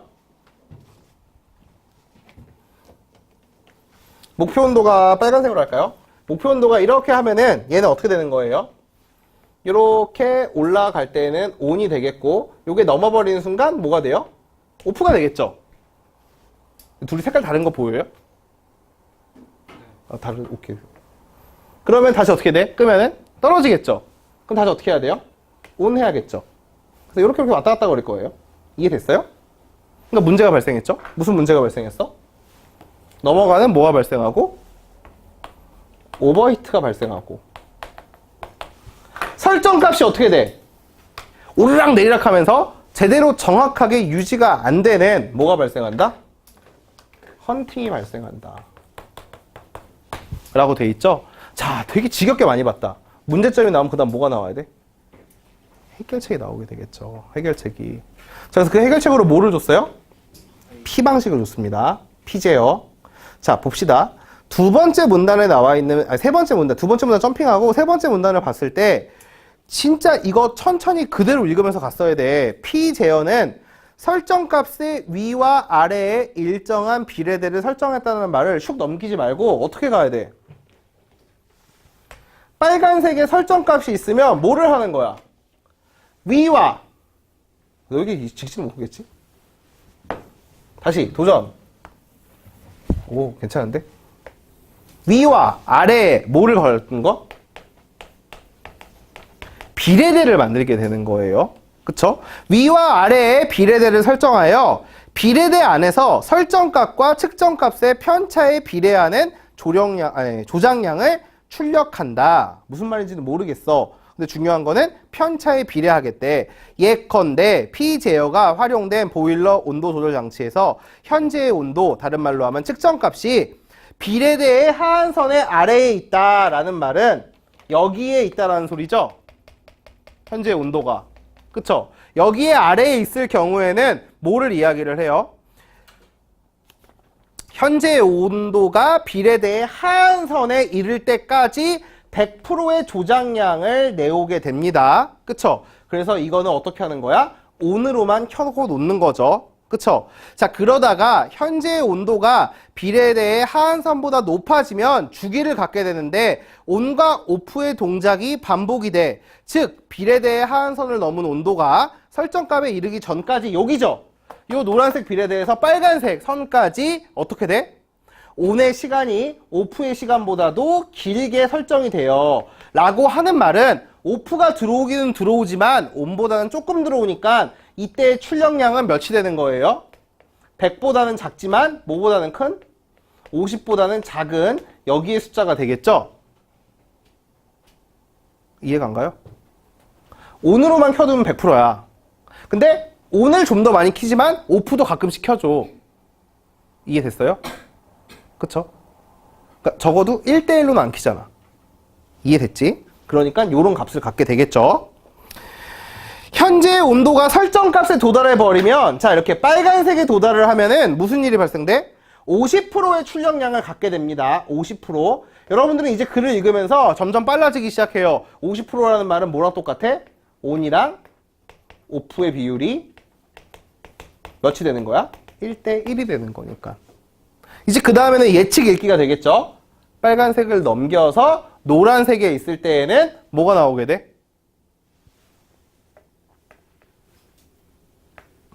50보다는 작지만 0보다가 큰 n의 n프로의 값을 갖게 되겠고, 이게 무슨 의미야? 얘는 온이랑 오프 중에 누구를 더 많이 키는 거야? 오프를 더 많이 키는 거죠. 비례대 위로 올라가면 무슨 일이 발생하겠어요? 오프만 키겠죠. 이게 돼야 돼요. 여기까지만 읽었을 때 나머지 것들은 이 뒤에를 안 읽어도 그냥 눈으로만 따라갈 수가 있을 정도의 독해력을 지녀야 돼요. 이건 돼야 됩니다.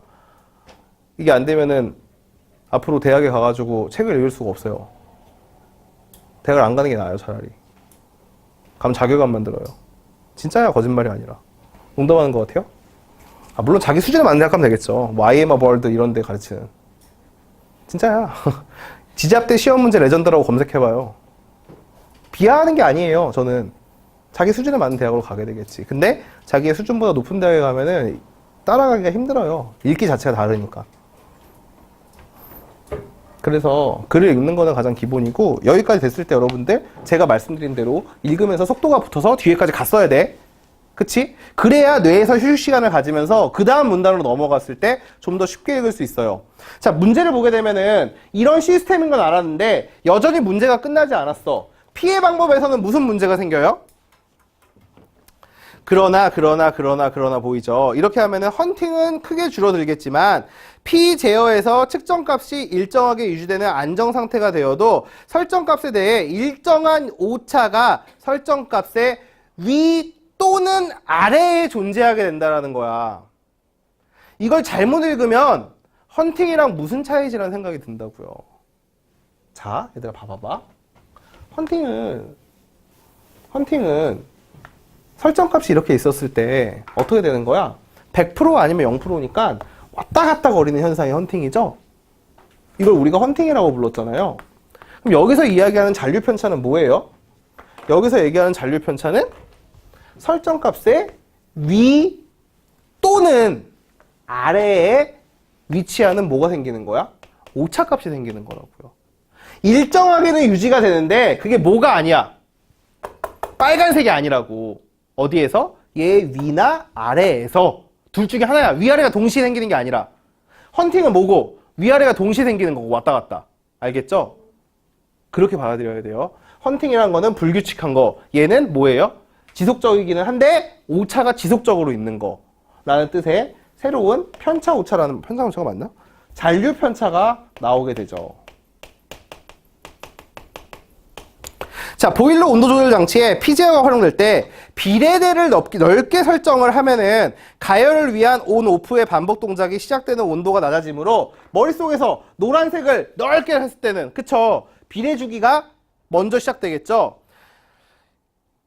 현재의 온도가 설정값에 근접하는 시간은 길어지고 잔류의 편차는 커지겠지만 헌팅은 발생하지 않아요 라고 돼 있어요. 반면에 라는 말이 나오자마자 빨리 황급하게 뭐를 해야 돼? 와, 망했네, 나눠놨어야 되네 라고 하면서 두 개를 다시 이야기를 해야죠. 비례대를 넓게 설정했을 때에는 뭐가 일어난다고? 설정값의 목표에 도달하는 시간은 길어지지만 뭐는 발생하지 않아? 잔류 편차는 발생하지 않고, 잔류 편차는 커지고, 뭐는? 헌팅은 발생해요, 안 해요? 헌팅은 거의 발생하지 않죠. 자, 그럼 반대로 비례대를 이렇게 설정해버리면, 비례대를 좁게 설정했으면 어떻게 돼요? 목표 온도의 값에 도달하는 시간은 짧아지겠고 잔류 편차 역시도 짧아지겠죠. 근데 뭐가 발생해요? 헌팅이 발생하겠죠. 이렇게 옆에다가 요약을 해두셔야 돼요. 이해하는 게 아니라 그냥 이거 분명히 또 나누어지는 거니까 시험 문제에서 내겠네 라고 했을 때 컨닝 페이퍼를 만들라고. 어차피 니들 이거 다시 찾으러 와, 기억 못해가지고. 내 말이 틀리진 않을 거야. 만약에 제 말이 틀렸으면 여기 있으면 안 돼요. 그냥 월반 해가지고 수능 보러 가도 돼요.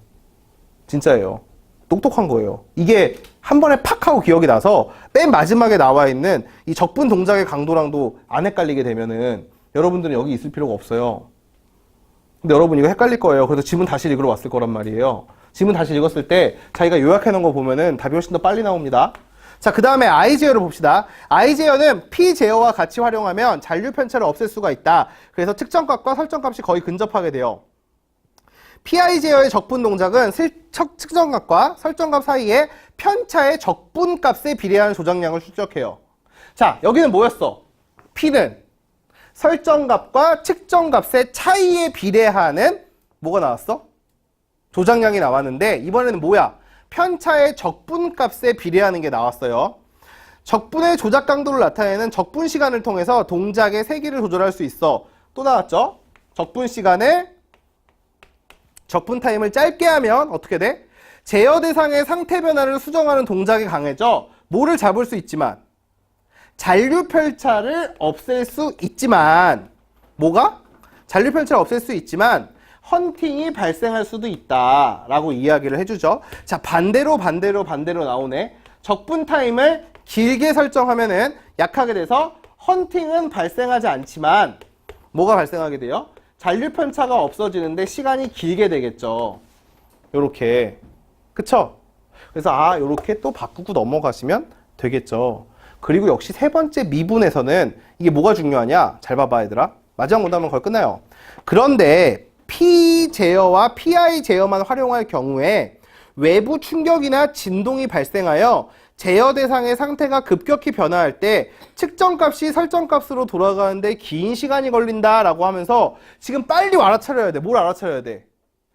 다른 문제구나. 지금까지 이야기했던 게 아니라 지금 전혀 다른 화제가 나왔구나 라는 거 알아차려야 돼요. 이거는 뭐가 문제였어?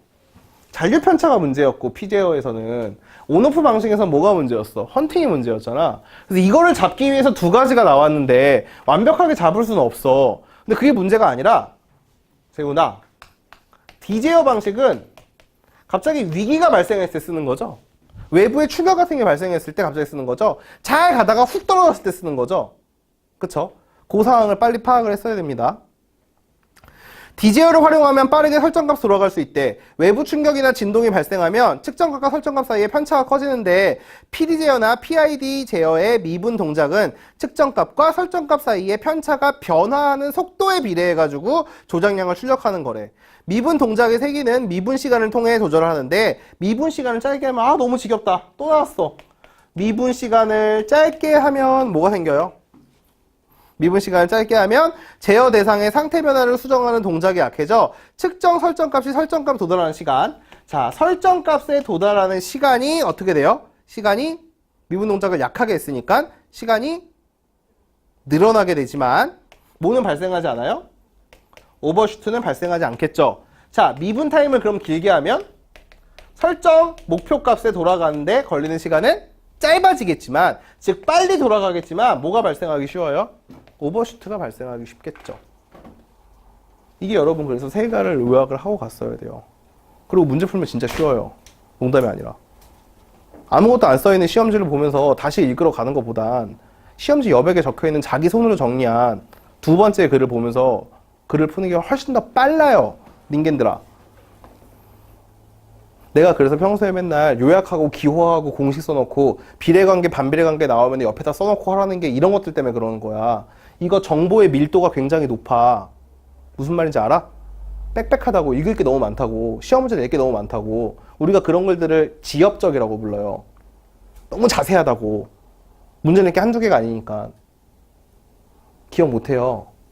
이거 기억할 수 있으면은 이 기술을 원래 알고 있었던 보일러공이나 아니면은 자기가 뭐 하는 거야? 시간이 오래 걸려가지고 또다시 찾아보고 해서 읽은 거예요. 자, 처음에 읽을 때 정리하는 습관을 기르세요. 되게 중요합니다. 27번의 정답은 그래서 5번이죠. 일치하지 않는 것들을 지워야겠죠. 1번. 미분 동작은 측정값과 설정값 사이에 편차가 일정할 때가 아니죠. 급격히 변할 때니까 얘는 제외하면 되고. 자, 2번. 헌팅 현상이 지속되면은 측정값과 설정값이 일치하는 게 아니라 오르락 내리락 하겠죠. 3번. PI 제어에서 조작량이라는 거는 PII 얘들아. P가 아니라 I 제어에서는 측정값과 설정값의 편차의 적분값이 나와야겠죠. 따라서 얘도 잘못된 거고, 온 오프 스위치 방식이 활용된 온도 조절 장치로 물을 데울 때에는 조장량은 데울물의 양이다. 도대체 어디서부터 잘못되는지 알려줘야 되나? 조장량이 뭔데요? 온 하면은 물의 양이 늘어나고 있는 거예요. 콱콱 쏟아지면서. 미친놈이죠? 불을 때우는 거죠. 불을 때우는 거. 그쵸? 그래서 얘는 정말 선생님이 여기까지 와서 문제 내기가 싫었구나라는 생각이 들어요. 정답은 5번이죠. P제어는 P보일러도 있고 I제어와 함께 활용되는 PI도 있고 D와 되는 PD도 있다라는 말이니까 정답은 5번이고 얘는 안 틀렸을 거라고 믿습니다. 틀린 사람 없죠?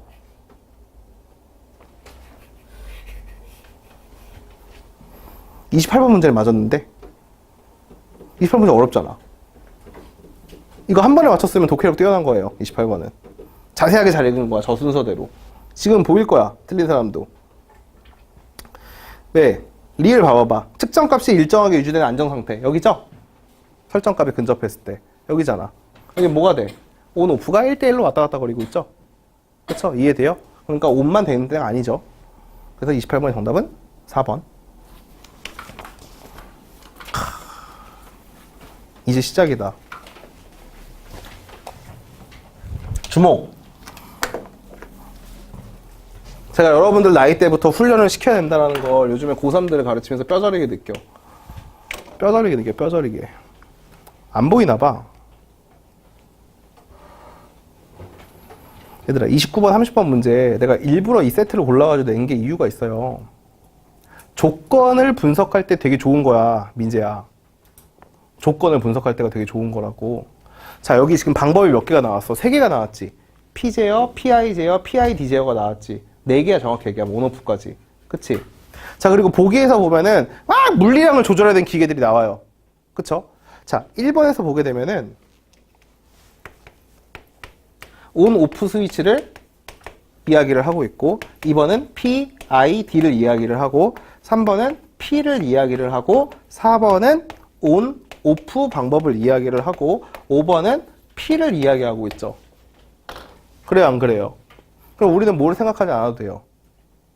우선적으로 PID를 선택하지 않아도 되죠. 우리는 뭘 보면 돼? 온오프를 읽었으면 어디로 간다? 온오프로 가서 본다. 이해돼? 그 다음 어디로 가서 본다? 아, 이거 미쳤나봐. 어디로 가서 본다? P로 가서 본다. 그 다음 어디로 간다? 여기로 간다. 선택지를 보는 순서는 누가 정한다? 내가 정한다. 나한테 유리한 선택지의 순서로 간다. 왜 뭐가 유리해? 한 번 생각해가지고 다른 것까지 해결할 수 있는 거. 물리량을 온, 오프로 조절할 때 라는 선택지잖아. 그쵸? 이걸 조건 분석이라고 불러요. 이거 연습하세요. 진짜 좋아요. 30번 문제는 어떻게 돼 있어? A, B, C는 뭐야? A는 P, B는 PI, C는 PID래요. 자, 그럼 1번은 뭐예요? P. 2번은 뭐래요? B니까 2번, 3번은 뭐야? PI죠. 4번, 5번은 뭐예요? PID죠. 그쵸? 자, 볼게요. 29번에 2번부터, 2번 필요 없죠. 1번 봅시다. 온, 오프 방식이 활용될 때 온 상태를 유지하면 오버슈트가 발생하는 건 단점 맞았어요. 자, 4번으로 가죠. 온, 오프 방식이 활용될 때 증기 앞이 설정값 위로 급하게 상승하는 경우라는 말은 뭐예요? 측정값이 목표값 위로 상승하는 경우에 스위치를 오프로 바꿔도 곧바로 낮아지지 않죠? 낮아지니까 시간이 걸리죠. 그럼 맞아요. 빌어먹을 3번. P 제어 방식을 활용될 때 비례대를 좁게 하면, 오 하나님 드디어 나왔어요. 비례대를 좁게 하면 뭐가 나와요? 비례대를 좁게 하면은 잔류 편차를 없앨 수 있을 것이다 라고 되어 있는데 잔류 편차 없앨 수 있었어요? 잔류 편차가 작게 발생할 뿐이죠. 그래서 정답은 몇 번? 3번이 됐죠. 이해돼요? 그럼 우리 그 다음 안 읽어도 되죠. 자, 30번 가보자. 역시 마찬가지로 2번 선지부터 읽는 거야. 다음 그래프에서 PID 제어 방식을 효과를 확인하기 위한 실험에서 모터의 회전 속도를 측정한 방법이다 라고 돼 있어. A는 P제어, PID, 설정값은 500rpm입니다. 500rpm. 알겠죠? 비례대는 400에서 600으로 설정을 해놨네요. 잔류 편차는 50 rpm이다 라고 돼 있네. 자, 봅시다. 2번. 헌팅이 발생했을 때 현재보다 적분 시간을 짧게 수정하면 오 하나님 나왔죠. 적분 시간을 짧게 수정하면 어떻게 돼? 헌팅의 발생을 막을 수 있겠구나라고 돼 있는데 헌팅이 발생한다고 요약이 돼 있네요. 그럼 얘는 지우면 되죠. 3번 적분 시간을 길게 하면 450rpm에서 500rpm에 도달하는 시간이 현재보다 짧아진대요. 잔류 편차를 없애는데 걸리는 시간이 길어진대요. 바로 지울 수 있죠? 개꿀 아닙니까 진짜? 4번 현재보다 미분 시간을 짧게 하면은 300에서 500까지 도달하는 시간이 더 길어지겠구나. 미분 값을 짧게 하면은 설정 값에 도달하는 시간이 늘어난다고 했으니까 정답은 4번이죠. 어때요? 요긴하게 써먹었죠? 써먹는다니까 진짜로. 겁나 빨리 푼다니까. 그래서 한 번만 읽으면 바로 풀 수 있다니까. 가서 또 읽는 게 아니라 아이씨 이러면서. 그게 시간이 부족한 원인이에요. 다른 게 아니라 뭐가 게으른 거, 손이 게으른 거.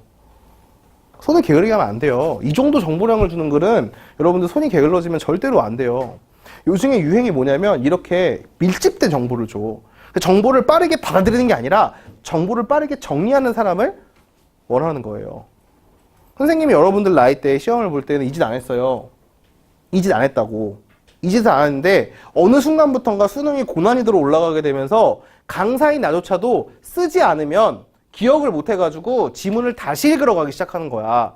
그래서 당황했지. 난 글을 잘했는데 왜 이러지? 독해력이 딸린 건가? 아니야. 독해력이라는 건 문장을 어떻게 하는 건데? 읽어내는 능력인데. 요거를 이해하는 거 독해력인데 이거는 기억력이잖아. 여러분들 알죠? 제 기억력이 얼마나 나쁜지. 그래서 어떻게 한 거예요? 썼죠, 그냥. 써가지고 나름대로 기호를 만들어가지고 순간순간 바꿔가지고 기록을 하기 시작했더니 그 다음부터는 시간이 많이 줄어들었어요. 근데 여러분 중요한 게 뭐냐면 이거 하루아침에 이렇게 정리가 안 돼. 여러분들이 이해하는 글로 정리하라고 겨울방학 때 준 거예요, 교재들을. 조금. 그래서 성실하게 따라왔으면은 별로 안 틀렸을 겁니다. 사실 제일 성실한 사람들은 31번, 35번 안 틀렸겠죠. 수업 시간에 한번 시험 본 글인데.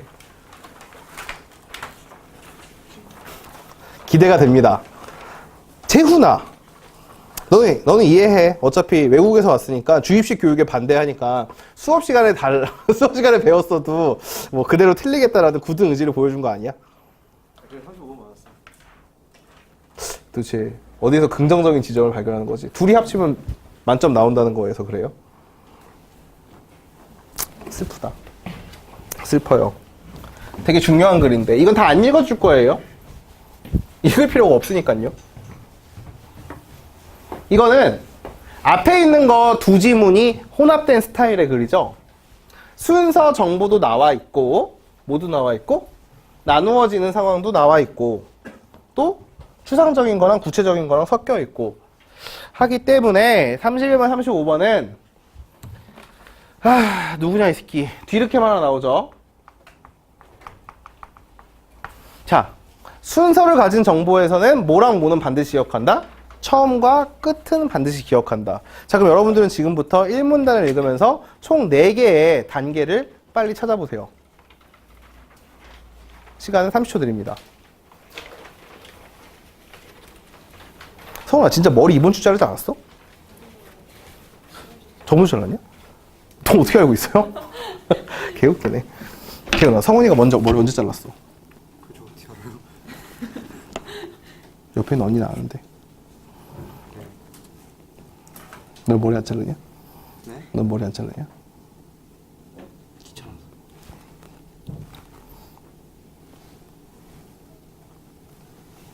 야, 첫 번째 문단에서 찾으라고 했더니 왜 두 번째 문단을 보고 있어? 네?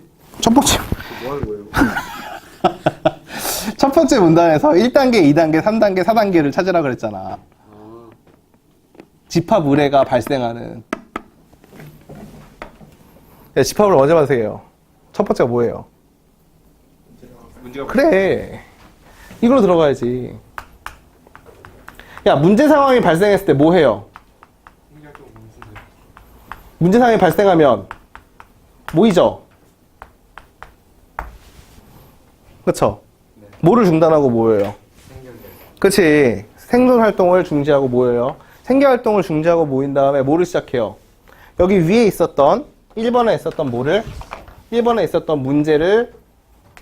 문제를 가지고 뭐를 하기 시작해? 이 문제가 성스러운 건지 아니면 속한 건지 속된 건지를 분류하기 시작하죠. 이해돼요? 자, 그래가지고 뭐가 돼요? 이게 바로 뭐야? 이 주황색이 집합의례예요. 그쵸? 그럼 집합의례가 끝나면 어떻게 돼요?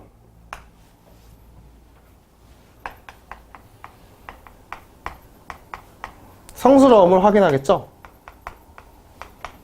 근데 이 성스러움이라는 거는 무슨 성스러움이야? 공동체가 공유하는 성스러움이 되겠죠.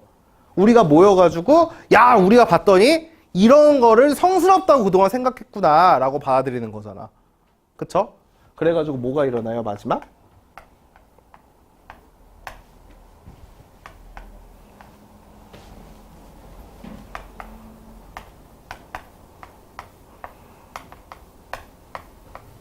공동체 재생이 일어나게 되죠. 자, 그럼 지금부터 첫 번째 문단에서 공동체 재생이랑 똑같은 단어가 뭐가 있어요?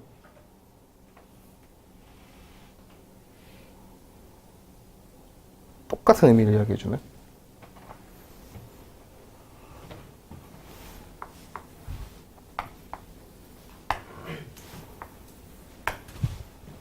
뭐가 있죠? 공, 동, 채, 집합의례를 공동체 결속의 관점에서 탐구한다라고 돼 있죠.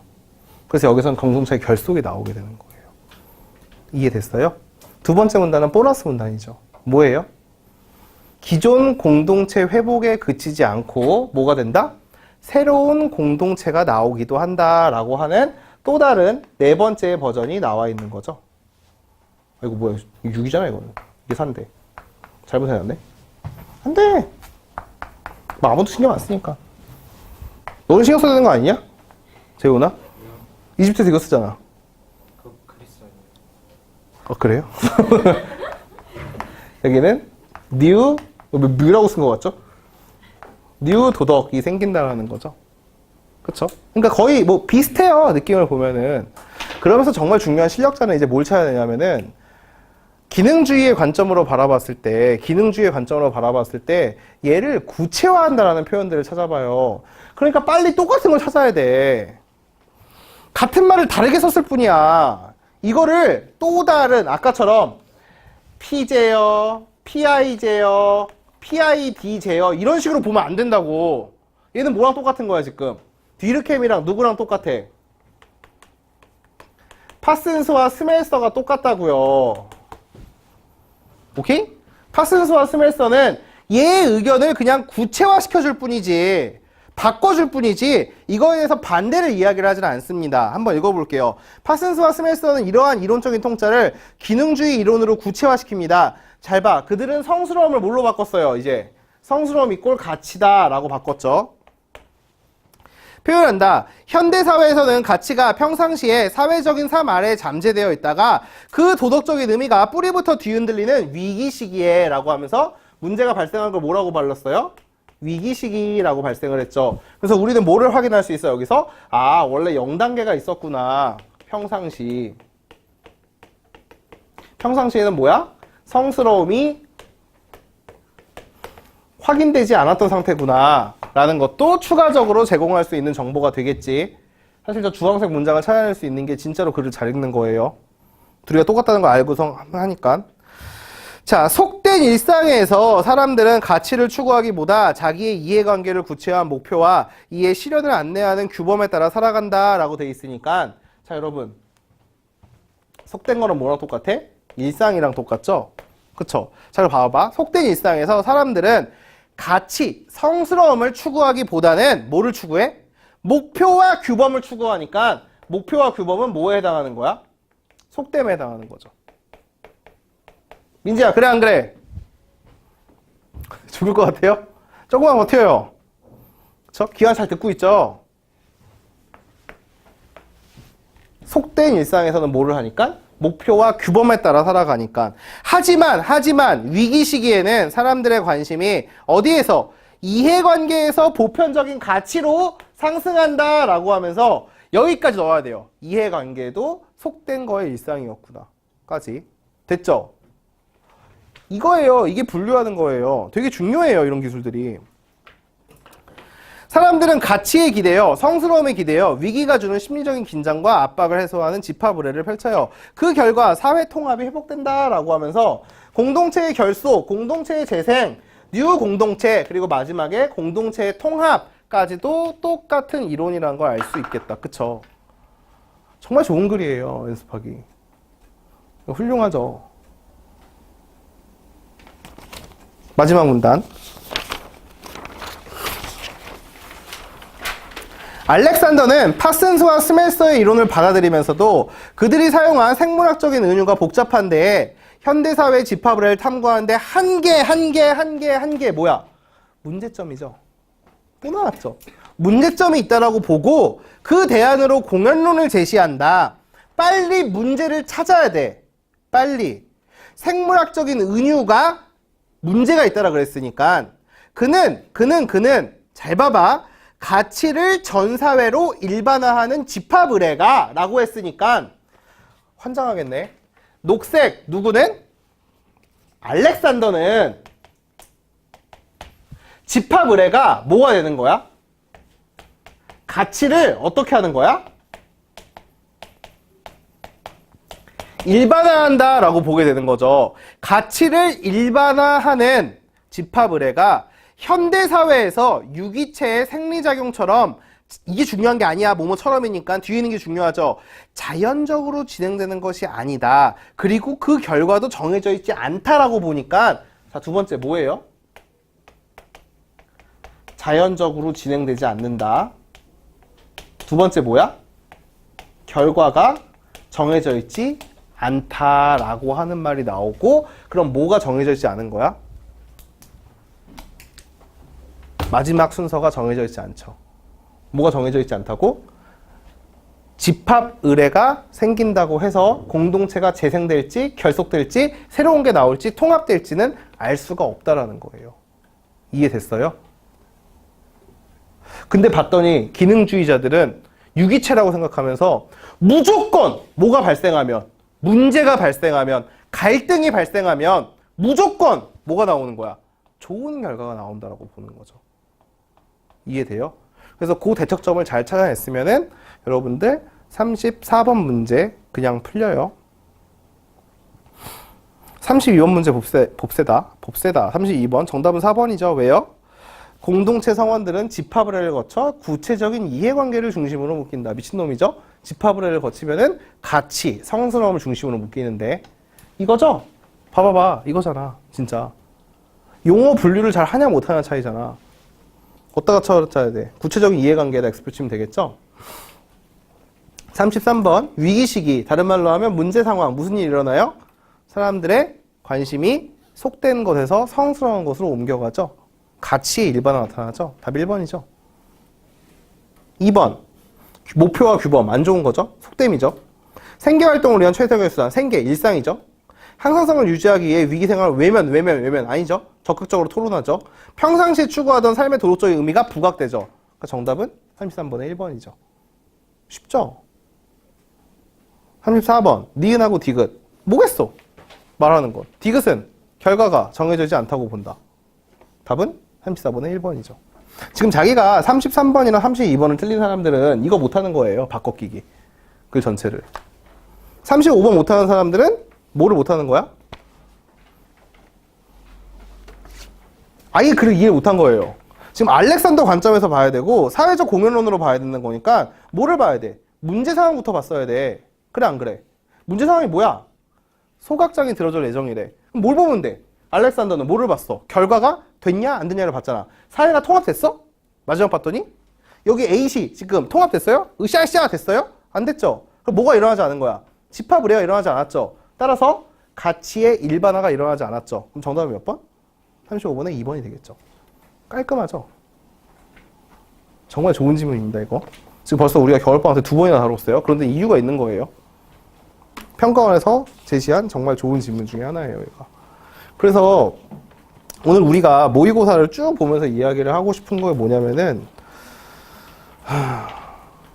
선생님, 연습에서 했던 것들을 모의고사에 적용을 어떻게 해야 될지 모르겠어요 라고 생각을 해요. 근데 얘들아, 연습은 연습일 뿐이라는 게 무슨 뜻이냐면, 선생님이 생각하는 국어 공부라는 거의 연습은 반복적으로 똑같은 기술을 연마하는 거예요. 운동으로 따지면은 매일매일 똑같은 프로그램을 하는 거라고. 그래서 대회에 나와가지고 딱 한 번만 번쩍 들게 해주는 힘을 기르는 거야.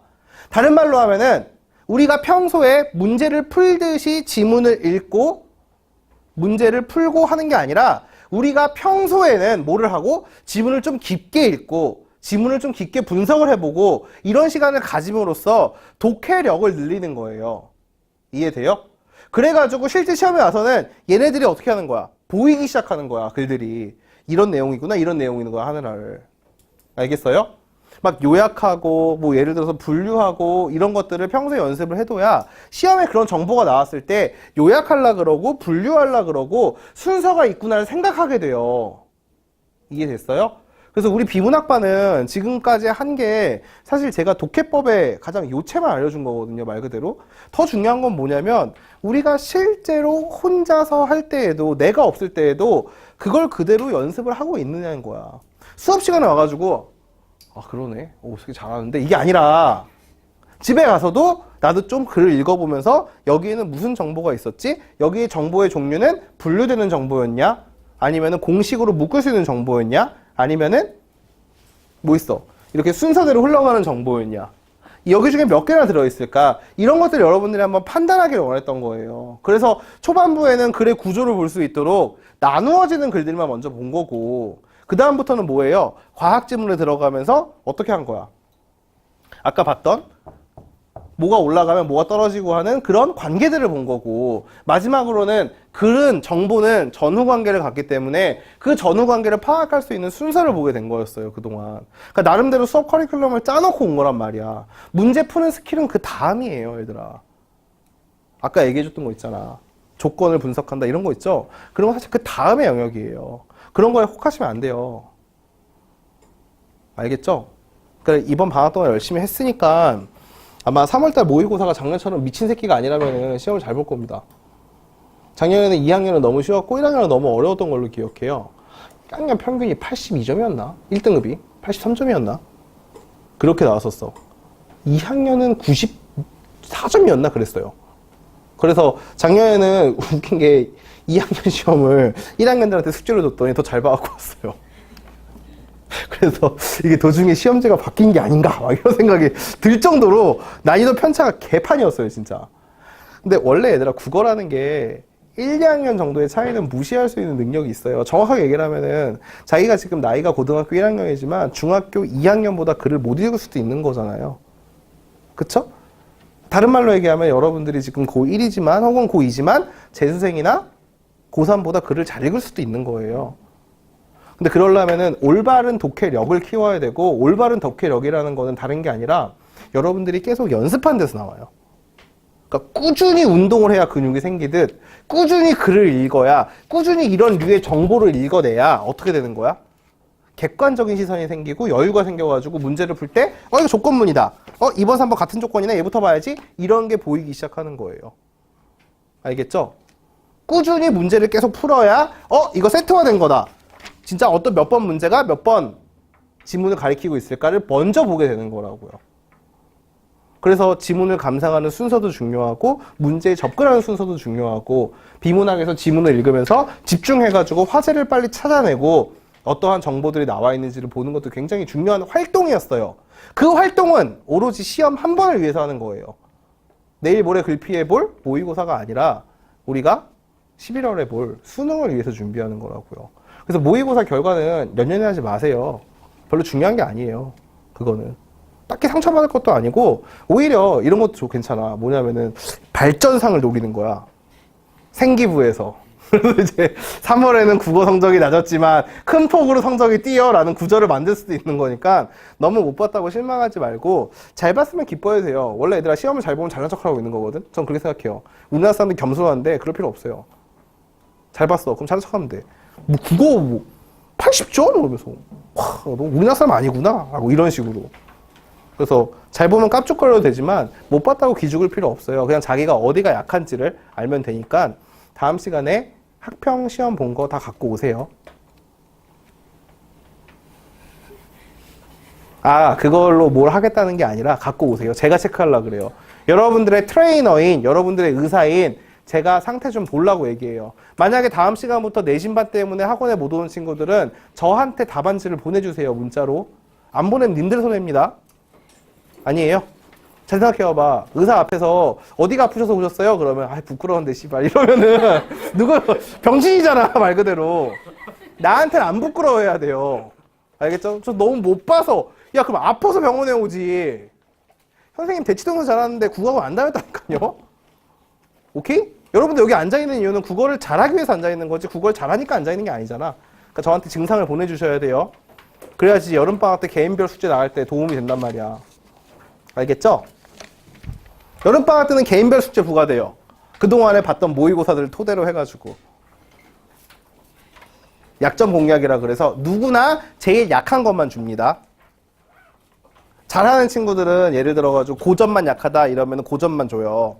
근데 못하는 친구들은 옛날에는 나 이렇게 생각했어. 와, 이 새끼는 약점이 아니라 강점이 없네라고 해서 다 줬다고 10개를. 근데 뭐가 문제가 생기냐? 안 해와요 하나도. 그래서 그냥 우선적으로 효과를 볼 수 있는 것부터 줘요 이제는. 그러니까 걱정하지 말고 저는 여러분들의 장점을 잘 봐주는 사람이니까 눈, 코, 입 다 있잖아 이런 거 있죠. 그렇죠? 시험 잘 보고 그거 무엇보다도 내일 이때쯤이면 2교시가 돼 있겠네요 이제. 아침에 옆에 짝꿍한테 1학년들은 이렇게 하겠지. 안녕? 어느 중학교에서 왔어? 너 걔 알아? 어떻게 알아? 형씨라. 그러면서 아니 모르는데 이렇게 하고 그렇겠죠? 그래서 1학년들은 설레임을 가득하게 가서 맞고 2학년들은 몇 번이나 내 친구가 이어졌는지 좀 보면 되겠네. 방학 동안에 고생 많았어요. 바로 앞에 있는 시험이나 앞에 있는 공부를 열심히 하는 거를 항상 기대할게요. 다음 시간에 봅시다.